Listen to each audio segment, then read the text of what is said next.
Okay, we are live. Brian, man, how are you doing? This has been a crazy weekend. It's been a crazy weekend. I guess I won't. I'll share it on the show, but yeah, we've been really busy with the couple drafts. I guess when you have oh, Yeah. sorry, I hadn't muted YouTube, so you just interrupted me again. Okay, sorry. Hi everyone. It's Yeah, okay. it's This been is the crazy. pre-show. It doesn't When you have to be, have doesn't have to go well. when you have as many people drafting as we do, so right now the number is 266, it's bound to, you're gonna have some trouble with some people not knowing what to do or how to do it. So we've been ironing all that out. But now that we've been through like one or two rounds in most divisions, hopefully now that everybody's been through, like if they screwed up once and like now the oh okay, like the draft is on, I know how to Yeah. do this, There's still etc. like a couple divisions where it seems like the William division still Mine is hasn't one had of them. everyone pick. Yeah. Oh, I'm still worried there might be some people that don't know, but slowly but surely, hopefully everyone will know that they're in. I mean, the draft Yeah, has been what can open you for do? like almost 36 hours. It's like the people who don't know, I hope they lose. Well, they're gonna say that we should have let them know better or something. But We yeah. we were very communicative.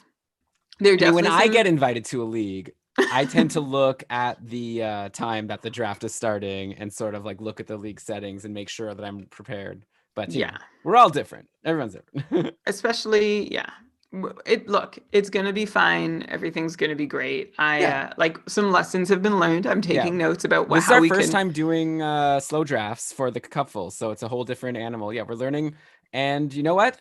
If some people like drop out or whatever, like aren't happy with their team because they made some mistake, then like we have a wait list of Good people. riddance. Someone can, well, again, I'm not saying that. I'm just saying that we'll make it work. I'm not as much concerned about like I'm just concerned about I want everyone to have a good experience. And like if there's one bad apple in a league, it could kind of like mess things up. Yes. If one team like really is unbalanced, but that's so that but we'll replace the an owner if they're not. Anyway, we're good. We're learning. Okay, but now we've got a crazy because the other thing I was doing this weekend is working on this insane spreadsheet that we'll talk about on the show. And so we got a lot to get to. So why don't we start the show? Oh wait, Brian, we have to start our recording first. Let's do that. Yeah, let's do that. I had a coffee this morning, by the way. I mean, that's not going to help you now, I don't think. No, but if I have one now, then I'm not gonna sleep. I mean, I don't care. I just care about the show today going well. If You you don't don't care sleep about tonight, it my doesn't affect me. my overall health has no Take a sick impact day on your to happiness. take a sick day tomorrow. Well, guess who doesn't have work tomorrow? Oh, so who cares if you don't sleep tonight? Just sleep tomorrow. I didn't sleep last night. Why not? I had a few gin and tonics, and So it gin was and hard. tonic you can't sleep and coffee you can't sleep? Yeah, Oh, you got to keep your levels like perfect, right straight along. I'm a sensitive soul. Someone else I was talking to was drinking gin and oh yeah, I was at a work like Zoom thing a couple days ago and there was a guy saying he was having gin and tonics. It's like the new hot drink, I guess. Did you Uh, did you no, it's been my wife's drink for like ever forever, like since I've known her. So we've Oh. started buying like nicer gins. Like we used Ooh. to get like like it's fine, like the good like it's good like Beefeater and Tanqueray and Blech, Bombay or whatever.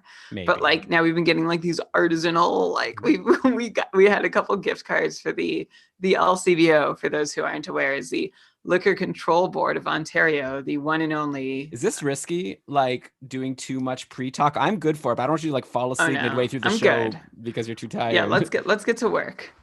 But do you use quinine to make your tonic water? That's what I I don't really want to know. I don't know what that is. What's the tonic? How do you make the tonic? The tonic is like Canada Dry or Oh, Schweppes. you're not really having gin and tonic, Brian. You're having gin and soda. It's a different drink. Just FYI. If you really want to up your gin and tonic game, you should Google how to make a gin and tonic and use tonic, which is made It with is quinine. tonic. Okay, this is It's an tonic exercise for water. the listener. You can go and check It's not afterwards. club soda. Do you think I'm having club soda? You're having like ginger ale, sounds like you're saying? No. It's literally tonic water. It Oh, says it okay, that's on the good. can. So then you're doing it right. Well, that's the other upgrade you can make, though. I think that you can make your own. You know my friend Pat Hooker? Yeah. He makes his own fancy tonic water. He's always bragging about it for his gin and tonics. So I'm just saying, if you want to have a I new just fun searched Christmas experiment, quinine, and it's a medication used to treat malaria and babsiosis. search quinine tonic. Tonic water contains no more than 83 milligrams of quinine per liter, a much lower concentration than 500 to 1,000 milligrams in the therapeutic dose of quinine. Oh, this is about asking, will tonic water prevent nighttime leg cramps? Okay. And it's also saying quinine in tonic water, safety, side effects, and possible. This seems bad. That's what you've been drinking, man. What do you think? Check the ingredients of your tonic, Canada Dry tonic water. You got some quinine, I'm pretty sure. Canada Dry. Oh boy. All right. Tonic You're gonna water. like right now you're having fun, and then like 2 hours in, you're gonna be like, we really should have started on time. Sparkling taste with a distinct touch of quinine. See? Am I in trouble? I have no side effects. Quinine's not dangerous. I don't know what websites you're looking at. Okay, it was the first result. I think that's like probably when you have quinine at a high dose. You know, anything is poisonous depending on the dosage, right? It's like I'm sure that it's side a very effects safe and risks: dosage. nausea, stomach cramps, diarrhea, Okay, that's probably vomiting. if you drink it straight, like a high. No, it says quinine in tonic water. All right. Can I drink this anymore? You know what? Maybe not. Maybe you should have coffee.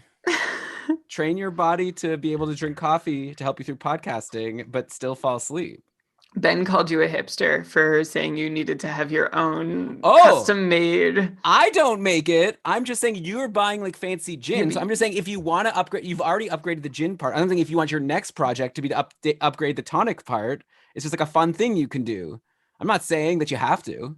I just thought maybe since you've upgraded the gin, I thought you were like interested in fancier gin and tonics. Sure, I want it to be the best it could possibly be. I'll bet you that fancy, bars aren't using Canada Dry. I'll bet you they're making their own. Actually, as a matter of fact, we went to like one of the fancier places in town a few years back, and like the gin and tonic was like we thought it was amazing, and they're like, yeah, it was Royal Bombay and Canada Dry. So how much did they charge you for this? It was like $6 or whatever. Oh, okay. So Ottawa's a whole in Toronto back in the day when I used to go to bars before pandemics, there you could be spending like $12-13 on a fancy gin and tonic at a fancy place here. Well, I guess if it's like high-end gin and high-end quinines. I've got coworkers that like sometimes want to go hipster bars. Yeah, hipster bars. Yeah, after work we used to go to hipster bars and have hipster drinks. You're paying for the mustache on the bartender. For sure. Hey. You're paying for their beard oil. But I need to because I'm also paying for the networking with my coworkers. Right. I'm like hanging out with the CTO. I'm not going to be like, oh, can we go to Elephant and Castle? And then he'll be like, get out of here, Eli. There is a middle ground.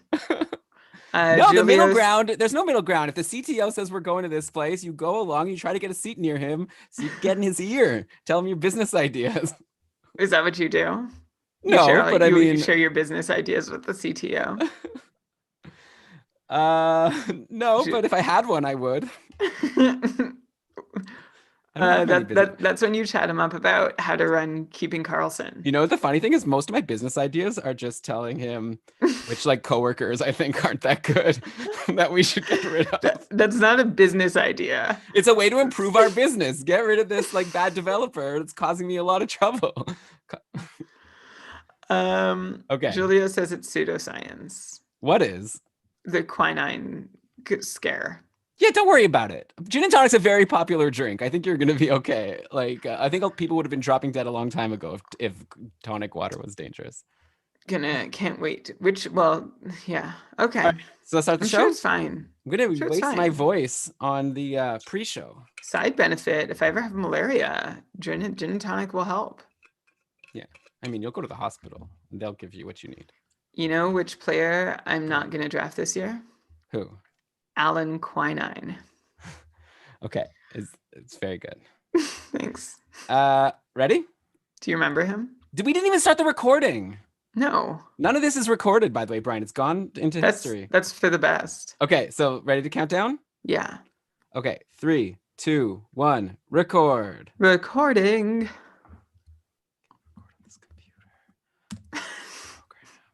Okay, it's all done. It's all ready now. Thanks everyone for joining us, by the way, live. This is gonna be so fun. This is gonna be such a fun show. Vibrant chat. We got Shams, Norm, Ben, Julio, Matthew, Jeremy, Curtis. Make sure to get this. They can see. Yeah, but I just want them to know I see them and appreciate them. I want them to feel seen. Okay. Yes! Welcome everybody to another episode of the Keeping Karlsson Fantasy Hockey Podcast, the #1 fantasy hockey podcast in the whole entire world, hosted by two guys who have spent all weekend organizing 19 cacophonous slow drafts, and they're a little bit tired, but they're still going to try their best to put on a good show. I'm your host, Elon Dabrowski. With me, as always, the fantasy hockey robot, Brian Kom. Hello, Elon. Hello, everyone. What a crazy entrance for what a crazy couple days it's been since our cupful slow drafts started on Saturday at noon Eastern time. Holy cow, has it been a roller coaster? Like you said, Elon, we have 19 divisions, 266 people drafting from at least 12 countries across 4 continents. And we still have a couple divisions still left to start their drafts. So this is it's been a lot of fun. Shout outs to Australia, Canada, Denmark, England, Finland, Ireland, Latvia, Norway, Russia, Slovakia, Sweden, Taiwan, and of course the United States for all having some representation in our cupful draft so far. And there might be a couple more. If you're listening and I didn't mention your country, let me know. I enjoy this trivia. Brian loves country talk. Like anytime he sees like an iTunes review or something about our podcast or someone tweeting us saying they're like from Latvia or someplace that's not generally where we hear from, like Brian gets so excited about it. So yeah, definitely let him know. I love when we get little updates from Chartable saying we're like the #2 fantasy hockey podcast in Singapore. And I'm like, who's #1? Honestly, if you're like from Canada or the States, don't even bother like reaching out to Brian. He considers you very basic and boring. No, that is not true. You take that back. All right, so we've got a huge show for you today. This is a yearly tradition where we go through the Yahoo rankings, which is like most people draft on Yahoo. That's where a lot of people play fantasy. And when you're drafting, most people, especially the basics, the more casual fantasy players that might be in your league, they're going to be just using the default Yahoo sorting, which is this Yahoo rankings, and then us more advanced fantasy hockey players, and try not to sound elitist here, but like you could take advantage because sort of like the basic people might just end up drafting whoever's ranked higher rather than scrolling too far. So this is a yearly show where we go through and we're going to say who we think is ranked too high and who we think is ranked too low. And that should hopefully help you strategize for your drafts of thinking of players. Oh, let me make sure to grab this guy. I know he's going to fall, or I might have to reach because this guy's ranked too high. All that stuff. So that's the plan for today's show. Before we get to it, of course, let's mention that we are presented by DauberHockey.com, #1 fantasy hockey website in the world. They're selling the Dauber guide right now, which is a staple, a mainstay. If you're playing fantasy hockey, you buy the guide. It's like not even that expensive. They have different like levels depending on what kind of features you want to get. But the best thing is like the guide is great, the PDF. Also, you could download their projections and they're like updated all throughout preseason. Brian, we've just gotten news of some dates. Like we know when the NHL is starting, and I'll bet you Dauber is going to be updating his projections over and over again as more and more news comes out on players and on what's going on. So check that out at DauberHockey.com. We're very proud to be presented by them. But Brian, yeah, maybe before we get to the Yahoo stuff, we should probably share this big news. Like the NHL season, it's going to start January 13th. I think we're basically official now. You're muted. Got it.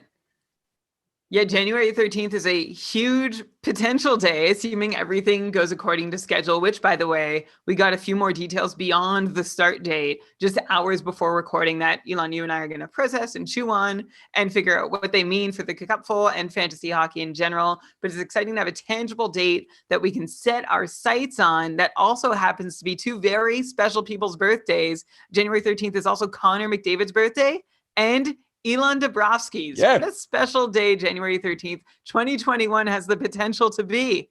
It's going to be a fun day. I'm going to celebrate my birthday, and I'm going to cap it off by watching NHL games. Then probably it'll end up being depressing because all of my fantasy players will let me down. But for the start of it, it's going to be a really fun day. By the way, one date that's very important that I should mention is that according to this, like someone shared this on our Discord channel, I think it was Kevin, just some important dates the NHL have tweeted out. The one that really jumped out at me is playoffs begin May 11th. So if you're playing fantasy and you're trying to decide who to draft in your leagues that might be injured currently, like Tyler Seguin was scheduled to be back like around the beginning of April. So now we know that if the playoffs are going to begin May 11th, that means you're going to have a whole month and maybe a bit longer of Tyler Seguin. So we'll get to him actually in this episode, but that's the one date that really jumps out at me aside from January 13th. But yeah, with that, like Brian said, maybe next week when we have a schedule and actually get a sense of like how the season's going to look, we can talk about that more. But for now, I'm ready to start going through these Yahoo rankings if you are. I am so ready. Let's find it. I mean, usually, everyone's waiting for the Yahoo mock drafts to start, but we don't have to wait to mock Yahoo.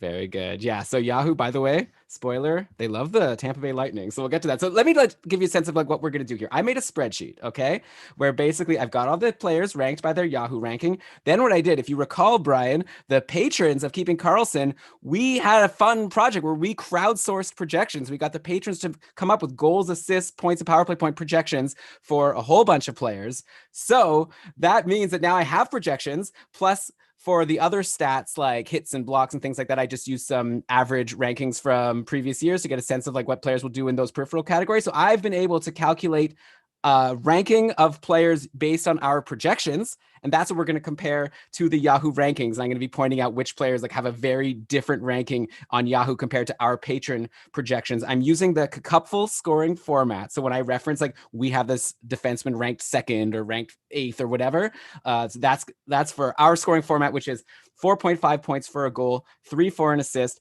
0.5 for a shot, 0.5 for a block, and 0.25 for a hit. Basically, it's mostly offense, but also a nice bonus for shots on goals and blocks, and then a decent enough bonus for hits. So that's just something to keep in mind as we go through this. But Brian, okay, with that, let's get started. Kind of a shocker right at the Yahoo number one. I would have expected it to be like McDavid or Draisaitl, like one of these people that, won the Art Ross last year, was the most valuable, like McKinnon. But no, it's actually Nikita Kucherov, ranked number one on Yahoo. Got to imagine they were just excited to watch Tampa Bay win the Stanley Cup. So the Kucherov's like the most recent superstar they've watched on their TV. So that's why they decided Kucherov is ranked the number one. We've done a couple drafts. I don't think Kucherov was ranked number one in any of them. So as much as I love Nikita Kucherov, I think that's crazy that he's ranked at number one. According to our projections, like the projections by the patrons, he's the ninth forward in terms of cupful scoring, like with guys like McKinnon, McDavid, Matthews, Eichel, Pasternak. Well, that's not accounting for the fact that he's injured. Ovi, Draisaitl, even Zibanejad ahead of Kucherov, mainly because Zibanejad with all those shots on goal. That's the thing with these peripherals. You got to really know your league settings. Like Kucherov's amazing. We haven't projected for over 100 points, but he just doesn't take 300 plus shots like a lot of these other guys we talked about. He's more of like a 250 shot guy. So I like Kucherov. Don't get me wrong. He might even have, we talked about on our last Patreon cast, he might have a really nice schedule. The rumored divisions have him in a division like with Tampa Bay, with Detroit, Chicago, and Florida, which should be some very tasty games. But all that said, come on, Yahoo. Like Kucherov shouldn't be number one. Yeah, that's a really surprising. Like that's a real hot take for Yahoo to have straight up at number one, putting Kucherov there. You mentioned, Elon, where our patron projections have Kucherov ranked in our cupful slow draft so far. Kucherov actually still has managed to have the fourth highest ADP going on average in the fifth round, with the fifth pick overall. So going higher than his patron projection poll rankings, but not as high as Yahoo. I don't think he's been picked first in any league. In fact, I'm not sure he's been picked in the top 3 in any league, and for good reason. I mean, of course the guy's a superstar, and it's hard to want to bash him at all, right? 3 seasons in a row with 100+ point paces, including that monster season in 18-19 with 128 points, where he had 48 power play points. The season before, he had 36 power play points. These crazy, crazy power play totals. And then last season, he actually took a bit of a step back, both in power play points and also in time on ice is where it really caught my eye. After seasons where he pays for 94, 103, and 128 points, he actually lost a minute of ice time per night, and that was coming at 5-on-5. And we did see Tampa sort of play around with how often they rolled each line, and sort of it felt like it was part of this transition that happened the year they got swept by Columbus, where they're like, okay, maybe we can't go all out every night. Maybe that's a waste of our time. We know we have a pretty good chance of winning, even if Kucherov and Vasilevsky and our stars aren't worked to the bone or aren't played as much as we need them to play. And so I think they managed his workload a little bit more, and that obviously limits his ceiling to some extent. I don't see him getting up above 125 points again if he's playing less than 19 minutes a night. So I guess I'm going on too long, because this is a pretty obvious take that Nikita Kucherov at number one is not a good pick. This just means if you're in a Yahoo league, you better show up, to make your first pick, or else you're going to be very disappointed with your auto draft and Nikita Kucherov. Maybe very disappointed is a stretch, but like Yahoo's giving him this Stanley Cup champion bump or something that I don't think I've seen before. This must be the only place where he's actually projected to be the top ranked fantasy player this season. Yeah, I mean, if you end up auto drafting Kucherov, like it's definitely not the end of the world. If I had like fourth pick or whatever, I'd be happy to get him. So yeah, but it's interesting. Brian, you bring up a good point, right? Because Tampa Bay, they brought in some reinforcements at the trade deadline. Remember, they got Barclay Goodrow, they got Blake Coleman, so they have a pretty solid third line. So they don't need to run those top two lines, and that's going to probably continue into next season. Both of those guys are still in the picture. They tried to waive Tyler Johnson, but no one wanted him, so he's back. You know, Cirelli, Point, Gourde, like Killorn, like Pat Maroon, I think is still around. He signed for another year. So Tampa Bay, yeah, doesn't need to just run their top line all the time. So it makes sense that maybe they're not going to have the most upside, unlike a team like Edmonton, you know, who like just McDavid and Draisaitl are basically always on the ice. One of them's always out there. All right. So speaking of Tampa's love affair with the Tampa Bay Lightning, so I scroll down the list. You know, next comes McDavid, next comes McKinnon, like Draisaitl, Panarin, like it's all Matthews, like basic names that you'd expect. Then over at number 12, Brayden Point comes in. So that's ahead of guys like, you know, Sidney Crosby and Mika Zibanejad. Like it's pretty high for Brayden Point at number 12. And like the patrons, you know, like they were generous. Like they projected him for 88 points, which I think is like very good, like 34 goals and 88 points. It's not as if I could say that the patrons like aren't as into Brayden Point. I think that would be a great season for him, a bounce back, because he had that amazing playoffs. But don't forget, he had less than a point per game this year. But even with that 88 point projection, that still only has him 28th for forwards in the couple scoring format, again, because he just doesn't have as many shots on goal, some of these peripherals that some of the other guys do. So yeah, considering that Yahoo has him ranked 10th for forwards and we have him ranked 28th for forwards, Yahoo clearly just loves the Tampa Bay Lightning and definitely let someone else take Brayden Point in the first round of your draft. Yeah, this seems like it was more of a defensible take going into last season when he was on that 95 point pace in what was a true breakout season at age 22 or 23. And of course, 35 power play points was incredible. But again, like Kucherov, he took a hit on that power play, which ate into his numbers, unfortunately. But whether it did or didn't really is not the reason to decide to draft Brayden Point as high as Yahoo is suggesting. Elon, you mentioned he was down around 28th according to our patron rankings. Brayden Point is going on average 13th overall in our Cupful draft so far, which slots him in with the 26th highest ADP, which, by the way, we have 26 different players named as being a first round pick, and it just shows how crazy, like it's pretty flat how many options there are through the first round that you could go with.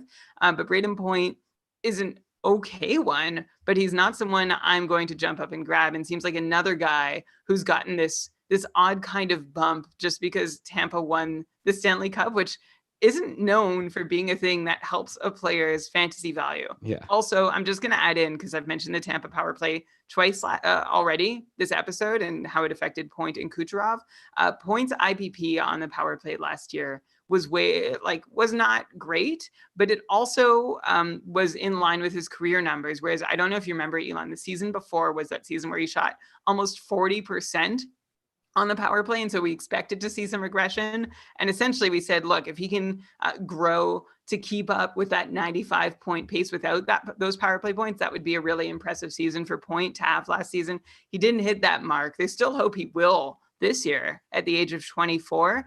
But yeah, that 95 point season was still kind of based on some aberrational business that happened. I think maybe he could still have a little more success on the power play than he did last year. But I honestly think last year's power play success, where he had, 13 points over 64 games, was like maybe a little low. I'd still expect him to break 20 points, but 35 would be expecting a lot. And that's the only way I think that he gets up above 90 points. Yeah, and like I said, the Patriots have him projected for 88 points, and he's still the 28th ranked forward, again, because of these peripherals. Like I'm saying, like, you know, guys that Yahoo has lower than Point that I'd want ahead are like Stamkos, though maybe Stamkos because he has this like injury concerns. Maybe, I don't know, I could defend not Stamkos, but like Malkin, Gensel, Aho, Line, like Pedersen. I take all these guys over Brayden Point personally. Brady Tkachuk, by the way, is someone who ranks super high in the Cupful just because he like is a monster for hits, a monster for shots, and he didn't score that many goals last year, and we've talked at length about how maybe he had a low shooting percentage that could bounce back next season. So he's a guy also I'd even take over Brayden Point in our format. If it was a points only league, obviously I would take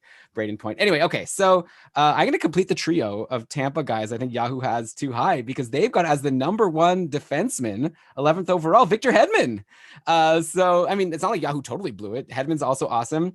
We have him ranked 4th using the PPP projections, but it seems to me like you'd be making a bit of a mistake if you took Hedman over like John Karlsson, Roman Josi, or Dougie Hamilton in most formats. Those are the guys who we have ranked ahead. And speaking of Dougie Hamilton, our projections have him ranked as the top defenseman. Like, people forget, like, obviously last year it ended up being the story of Karlsson and Roman Josi in terms of fantasy value, and then also obviously Quinn Hughes and Cale Makar for like straight up points. Well, and Karlsson and Josi, but those are like the 4 guys that really were talked about a lot by the end of the year for defensemen. But Dougie Hamilton was on fire before getting injured, and in like a fantasy league where you're counting shots and you're counting hits, like Hamilton's a really high volume shooting defenseman, and he was finally breaking out, getting on the top power play. If you recall, Brian, the year before was Justin Falk on the top power play on Carolina. So Hamilton just earned that top power play spot this year. He ran with it before he got hurt. The patrons have him pegged for 20 goals and 64 points on average, and he's like a 300 shot on goal guy. That's what he's been pacing for over the past couple of years, 100 plus hits. So yeah, Dougie Hamilton, who I haven't even mentioned on Yahoo, they have him ranked. Oh no, I didn't write that down here. Where's Hamilton ranked on Yahoo? Definitely a lot lower than number 1 for defense. Okay, here it is. They have him ranked as the 6th defenseman, 43rd overall. Right. So I think Dougie Hamilton, if you could get him in like the 3rd round or whatever that Yahoo is projecting, that's a steal. I'm really high on him for next season. For sure. I don't see a whole lot of reason to dislike Dougie Hamilton. Other than that, we haven't seen him do what he was doing in Carolina for a full season, right? He had 70-point pace, which was amazing. You mentioned the season before, Justin Falk was the power play 1 quarterback, which held Hamilton's point totals back. This year, he had already gotten 5 more power play points in 47 games than he had in the previous season in 82 games. So like, that is the difference, right?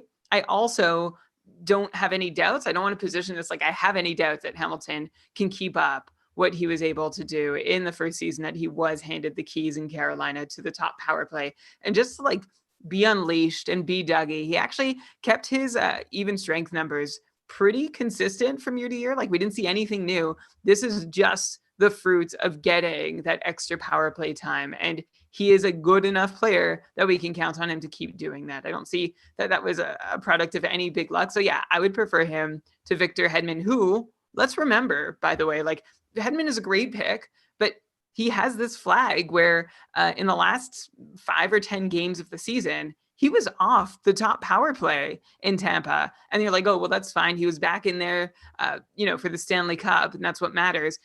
Yeah, eventually he spent like the first 15 games of the return to play, still none on the top power play. He only jumped back on there full time about partway through the series against the Islanders, which was the conference finals, before he continued quarterbacking the top power play again in the finals against Dallas. So just saying, you generally, like, I am not sure what I'm going to do if the best defenseman on my list remaining is Victor Hedman for my next pick in the cupful. I like the guy, and I have a lot of faith in him, and I think he's still going to be the top power play quarterback, but you don't want to draft a guy who finds himself off that unit, even for 10 or 15 games. It's concerning. Well, yes and no, just because like you said, at the end of last season, he was off the top power play. But if you look at his game log, it didn't stop him from like getting a ton of points. So it's like in general, I know we like to say like grab players who are on the top power play because that's gonna give them a better chance of getting points. But Victor Hedman, and like in the playoffs, when you bring up that he was off the top power play for a little bit, didn't stop him from getting 22 points in 25 games. Yeah. So obviously he's a beast and is capable of getting points and even strength or from the second power play. Like when he's on the ice, he's a good bet to get points. So that's good. The good news with Victor Hedman is I don't know. Actually, I was going to say he's never been so reliant, but he has been. Like, he's had, on average, about 25 power play points a season for the 2 years prior to this one. And that would have, like, without that would knock him down to, like, a 45-point player. So, I mean, we're not saying that he's going to lose the role for the entire year, but if he loses it for, like, a third of it, that is like that takes him down from someone who has upside for 70 points to someone who's like 55, 60 would be good. Yeah, I think he's still a good bet for 60. Either way, like I don't think he'll be off the top power play all season. Also, I don't think Sergachev. Like I think it's maybe they just like sort of put out matchups, or maybe like one player is more rested. All I'm saying is that there's a flag on him that didn't used to be there, and so there's this extra layer to think about. And so when Yahoo is ranking him as their number one defenseman, that is a reason to not rank him as your number one defenseman. You want your number one guy at a position to have 0 flags, 0 reasons to have that seed of doubt in your mind when you hit draft during your draft. And Victor Hedman has that one that, yes, I still think he's probably going to hit 60. It shouldn't be a problem, and has the upside for 70, but I don't want to worry. Yeah, I don't even know if he has the upside for 70. He seems like a really solid bet for like a 60, 65 point guy. And yeah, that's good for 4th overall D. But like you said, yeah, obviously like John Karlsson doesn't have to worry about Justin Schultz eating into his power play time. Dougie Hamilton doesn't have to worry about, I don't even know, Jake Gardner, like Jake Bean. I don't even know who would challenge. Your boy, Jacob Slavin. Slavin. Who's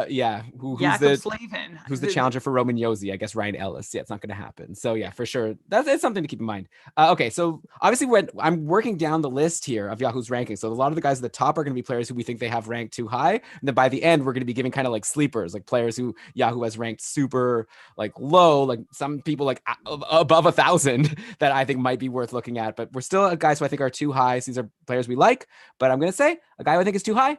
Mikko Rantanen. Yahoo has him ranked at 14th overall, which makes him the 12th forward overall. The patrons gave him, just like Point, like a very healthy 85 point pace projection. So it's not as if our projections are expecting him to take a big hit or anything, but even with that, that makes him the 26th forward overall. And again, like a lot of these people with Mikko Rantanen, he's just, he's averaging like around 200 shots a season, and like less than a hit a game. So it's just like a big difference between some of these guys who are ranked after him, who are more like 300 plus shots. So obviously, again, it depends on your format, but Mikko Rantanen, again, in the first round, 12th forward, and the couple that would put him right at the end of the round. There's other guys after him that I would definitely want more. So Rantanen, a bit too high for me. Agreed. And he's also another guy like Nikita Kucherov, who saw a bit of a cut in his ice time last season. He lost 80 seconds a night at even strength. And actually at even strength, you look at his last 2 seasons, the most recent one, 80 point pace for Rantanen, the one before 96 point pace. That was this huge breakout year. Everything looks pretty similar except that ice time. That's a big deal, especially if you want your guy to score 96 points in the season. So for Rantanen, that would be a reason to not want him, that he lost 80 seconds of ice per night last year. Although as an owner of him, I had my frustrations, and it felt like there were times where he was injured and wasn't being played as much as he could have been played. And it wasn't necessarily the same situation in Tampa where they were just trying to roll more lines, although Colorado did take pressure off that top line last year by putting together a legit second line featuring Kadri and Burakovsky when, of course, everybody was healthy. But I agree with you in general, Elon, that Rantanen, especially just because those low shot counts, you said on average a 200 shot guy, he's never actually hit that plateau in his career. He's a great shooter. He's one of those high efficiency shooters who doesn't take a lot of shots, but he scores over 15% of the time when he does take a shot on average. So he's very selective in his shooting, which is bad for your shots on goal categories and point scoring. Also the thing with Rantanen, and again, it's not like too big of a deal, but I think of him, of all the people in this like top 20, he's kind of still dependent to me on McKinnon to get a lot of points. Like if McKinnon gets injured, I think Rantanen takes a big hit. And that's always like a concern. I don't want to be drafting someone with like my first pick that like is at risk of like, obviously if he gets injured, that stinks, but it sucks that also you have to be worried about another player getting injured, as opposed to, like a Kucherov or a McDavid. Like it doesn't even matter if someone else gets injured on the team, they're still going to be a good bet to stick with a similar point total. I think Rantanen becomes a lot less valuable in fantasy when he's not playing with Nathan McKinnon. So another thing to be a little concerned about. Not that he's bad, but again, as a first round pick, you got to be like elite. Another guy who I think is a bit too high, and I love Mark Stone, and I like that. I appreciate that Yahoo is giving Mark Stone the respect he deserves and putting him at 26th overall because he's had an amazing career so far. He's one of the best defensive forwards that also puts up a lot of points. He's awesome. But yeah, Yahoo has him at 26th overall. That's the 21st forward, and the patrons who projected him for 77 points, that with his general peripherals would would rank him as the 38th forward. So again, a bit too high. Like, and there's no reason to expect Mark Stone to like increase from being more than like an 80-point guy, right? Like that's, I think, the ceiling. I know he had that one like crazy year in Ottawa where he was pacing for almost 100 points, but though he got injured partway through, who knows if he would have actually hit a total like that. But ever since he's gotten to Vegas, he's been a pretty solid bet for like 78, 79 points. And I feel like that's just what we can continue to expect moving forward. And like Rantanen doesn't seem like he's going to be a good bet for any more than like around 200 shots. Yeah, I think I am in complete agreement with everything you just said. The season in Ottawa, he was on pace for 90 points. Coincidentally, or not coincidentally, it's the season where he saw the most ice time. So like with these guys, I just want to like really emphasize this point. With these players who put up huge numbers of points and, you know, when they're on the ice, they're dangerous. You take them off the ice for a minute a night and it adds up, right? More so than somebody who's a 55 or 60 point guy. If they lose 60 seconds, it's obviously less of a loss if you're looking at scoring on a points per 60 basis. So of course, if they get more, it's the flip side. It's like, oh my gosh, of course, if they're capable of continuing to score while getting those extra minutes. But yeah, I don't see much reason, especially the way that Vegas likes to roll their top two lines. I don't see, and potentially they have a third line worth rolling this year too, with Cody Glass and Alex Tuch taking hopefully another step forward each. I don't see reason to expect much more than 80 from Mark Stone, but that's also something you can pretty much set your watch to, which has some value there too. Yeah, for sure. He's like a really dependable guy. And if I could get him in like the third round, like, you know, I'd be happy, or like the end of the second round. But again, at like 26th overall, there's a lot of good guys you can take, including these next couple of guys who I'm going to flip it around now and give some players who I think are good value where they're ranked. And first is like Jake Gensel, who's a couple picks after Stone. Yahoo has him ranked 28th. The patrons have him ranked as the 14th forward with an 86-point pace. So it's a similar point pace to Rantanen, except a lot more points because he's got like a lot of shots on goal, a lot of hits. Like he's helping you in your peripherals. Plus, he seems like a good bet to be over a point per game. Just like Hamilton, right? He was crushing it last season before he got injured. He and Sidney Crosby have great chemistry. When Crosby's hurt, he and Malkin have great chemistry. Gensel, like, you know how I said like Ranson's dependent on having a good center, and who knows, we haven't seen Gensel not with one, but at least when Crosby gets injured, then Gensel gets played with Malkin and vice versa. So it would take two injuries for us to start worrying about Gensel's value. And even still, I wonder if he's so good that maybe he's earned to not be worried. But regardless, Gensel's awesome. And I think if like people are just following the Yahoo rankings and they're grabbing guys like Mark Stone and Mark Scheifele, like you could be like, all right, I'm going to take Gensel, and I'll bet you he's going to get you a ton more fantasy points, especially in a multi-category league that counts as hits. Yeah, and he took a huge other step last year. Gensel, of course, had that 76-point season in 18-19. We're like, oh, can he do it again? And we were like, well, he shot really, really well at 5-on-5 and overall, over 17%.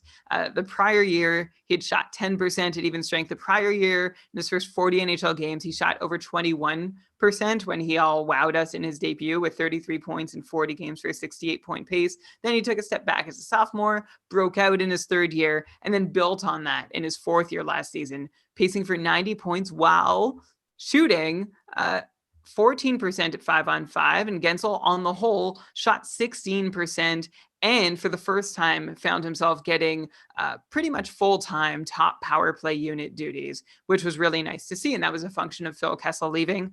I don't see that changing. And like you said, Elon, the way he shoots, the way he hits, those are things that get rewarded in the cupful and a lot of leagues. So he has some extra category filling value there. Jake Gensel is underrated on Yahoo. It was actually like, as I've been watching the cupful drafts go and seeing his name pop up and you know, who's been drafted, there's still this piece of me that I'm not used to seeing it, but I also can't argue with it. I think Gensel deserves to be picked in the top 2 rounds in a league that does put a lot of value on shots and hits. Yeah, and honestly, oh, by the way, I should say the Cupful is the Keeping Karlsson Ultimate Patron Fantasy League. It's the league that we run. I don't know if we actually said that. We've just been saying this acronym. We did. Okay.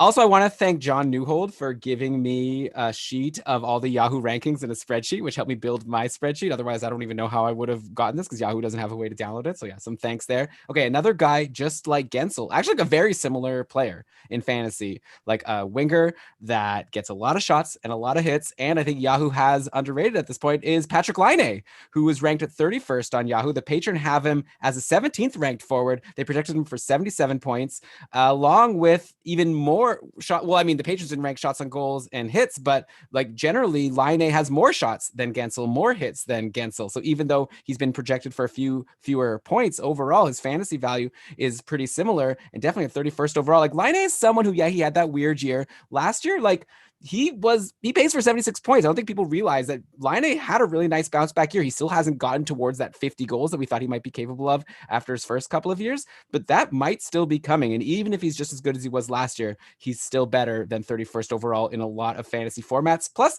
there's some reason to be excited for next year to be better, mainly that, as we recall, Winnipeg had some injuries. They didn't really have a second line center by the end. Like Wheeler went there for a bit. By the end, Line was being centered by Cody Eakin. Now they've got Paul Stastny locked in, which I think should help him. And so, yeah, just like, yeah, when people are taking other guys, you take Gensel or Line in your third round and you're laughing. Absolutely. A lot of cupful drafters are taking them in the first round. They both have ADPs. That means they were drafted on average 13th overall, as was Brayden Point, for what that's worth, that we mentioned closer to the top of the show. But the thing with Liney, and the reason why I think he might fall, and I don't know if Yahoo, I have no idea how Yahoo compiles their rankings. We have this discussion every year. It's like, I don't know what black box or one person they use to figure out who ranks where.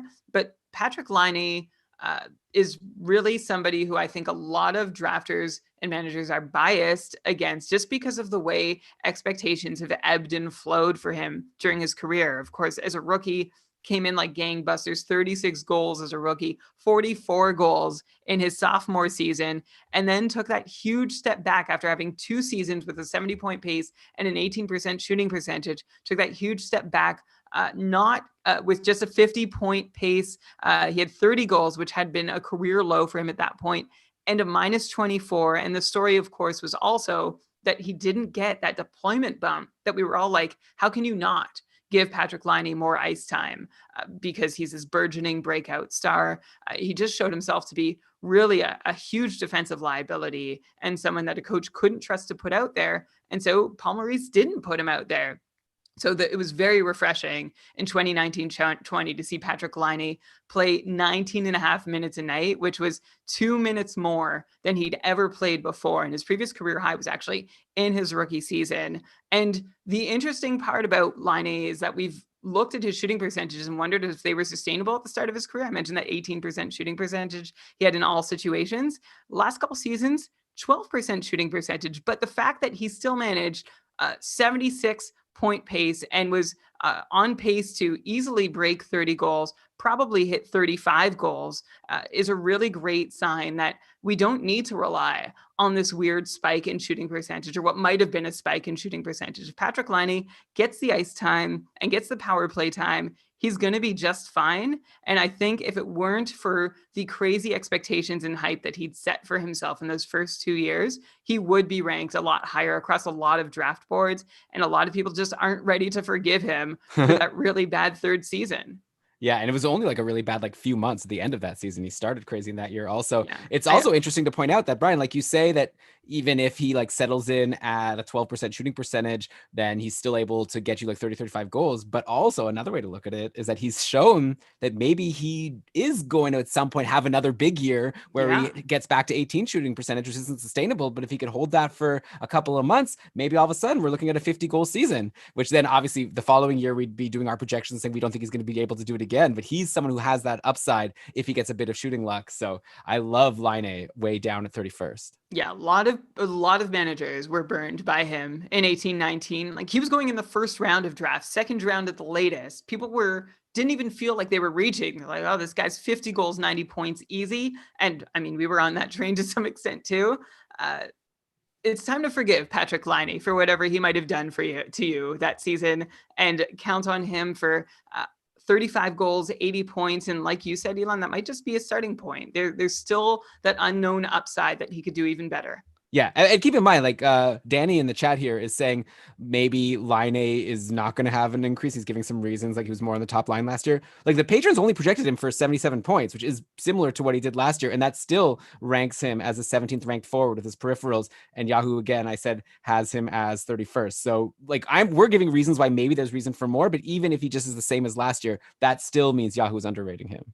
And also remember, he's a hitter and a shooter. So the fact, like, if he just gets, like you're saying, his ice time might get cut, which would be unfortunate, and you'd expect his hits and shots to be affected commensurately. But if they don't, every extra 30 seconds or a few shifts that Laine gets on the ice, it could really just keep getting you points via hits and shots. So, like, I'm seeing the glass half full here, but I agree that that maybe there's reason. Maybe I don't know. Now I'm feeling very self-conscious about being so excited about Patrick Laine after one comment in the chat. I mean, I think that you gave some reasons why he could do better. I think he'll probably be around the same, which would be fine. Yeah. Or maybe even a little lower. Still good. Okay. One guy who's not a hitter or a shooter, but is ranked right around Patrick Laine is Teuvo Teravainen, who's 36th on Yahoo, so the 29th forward. And he's good. Like, the patrons projected him for 78 points. That's not nothing. But with his peripherals, that still put him as the 54th forward in our projections for the cupful, when, like I said, Yahoo has him at 36th and the 29th forward. So do yourself a favor.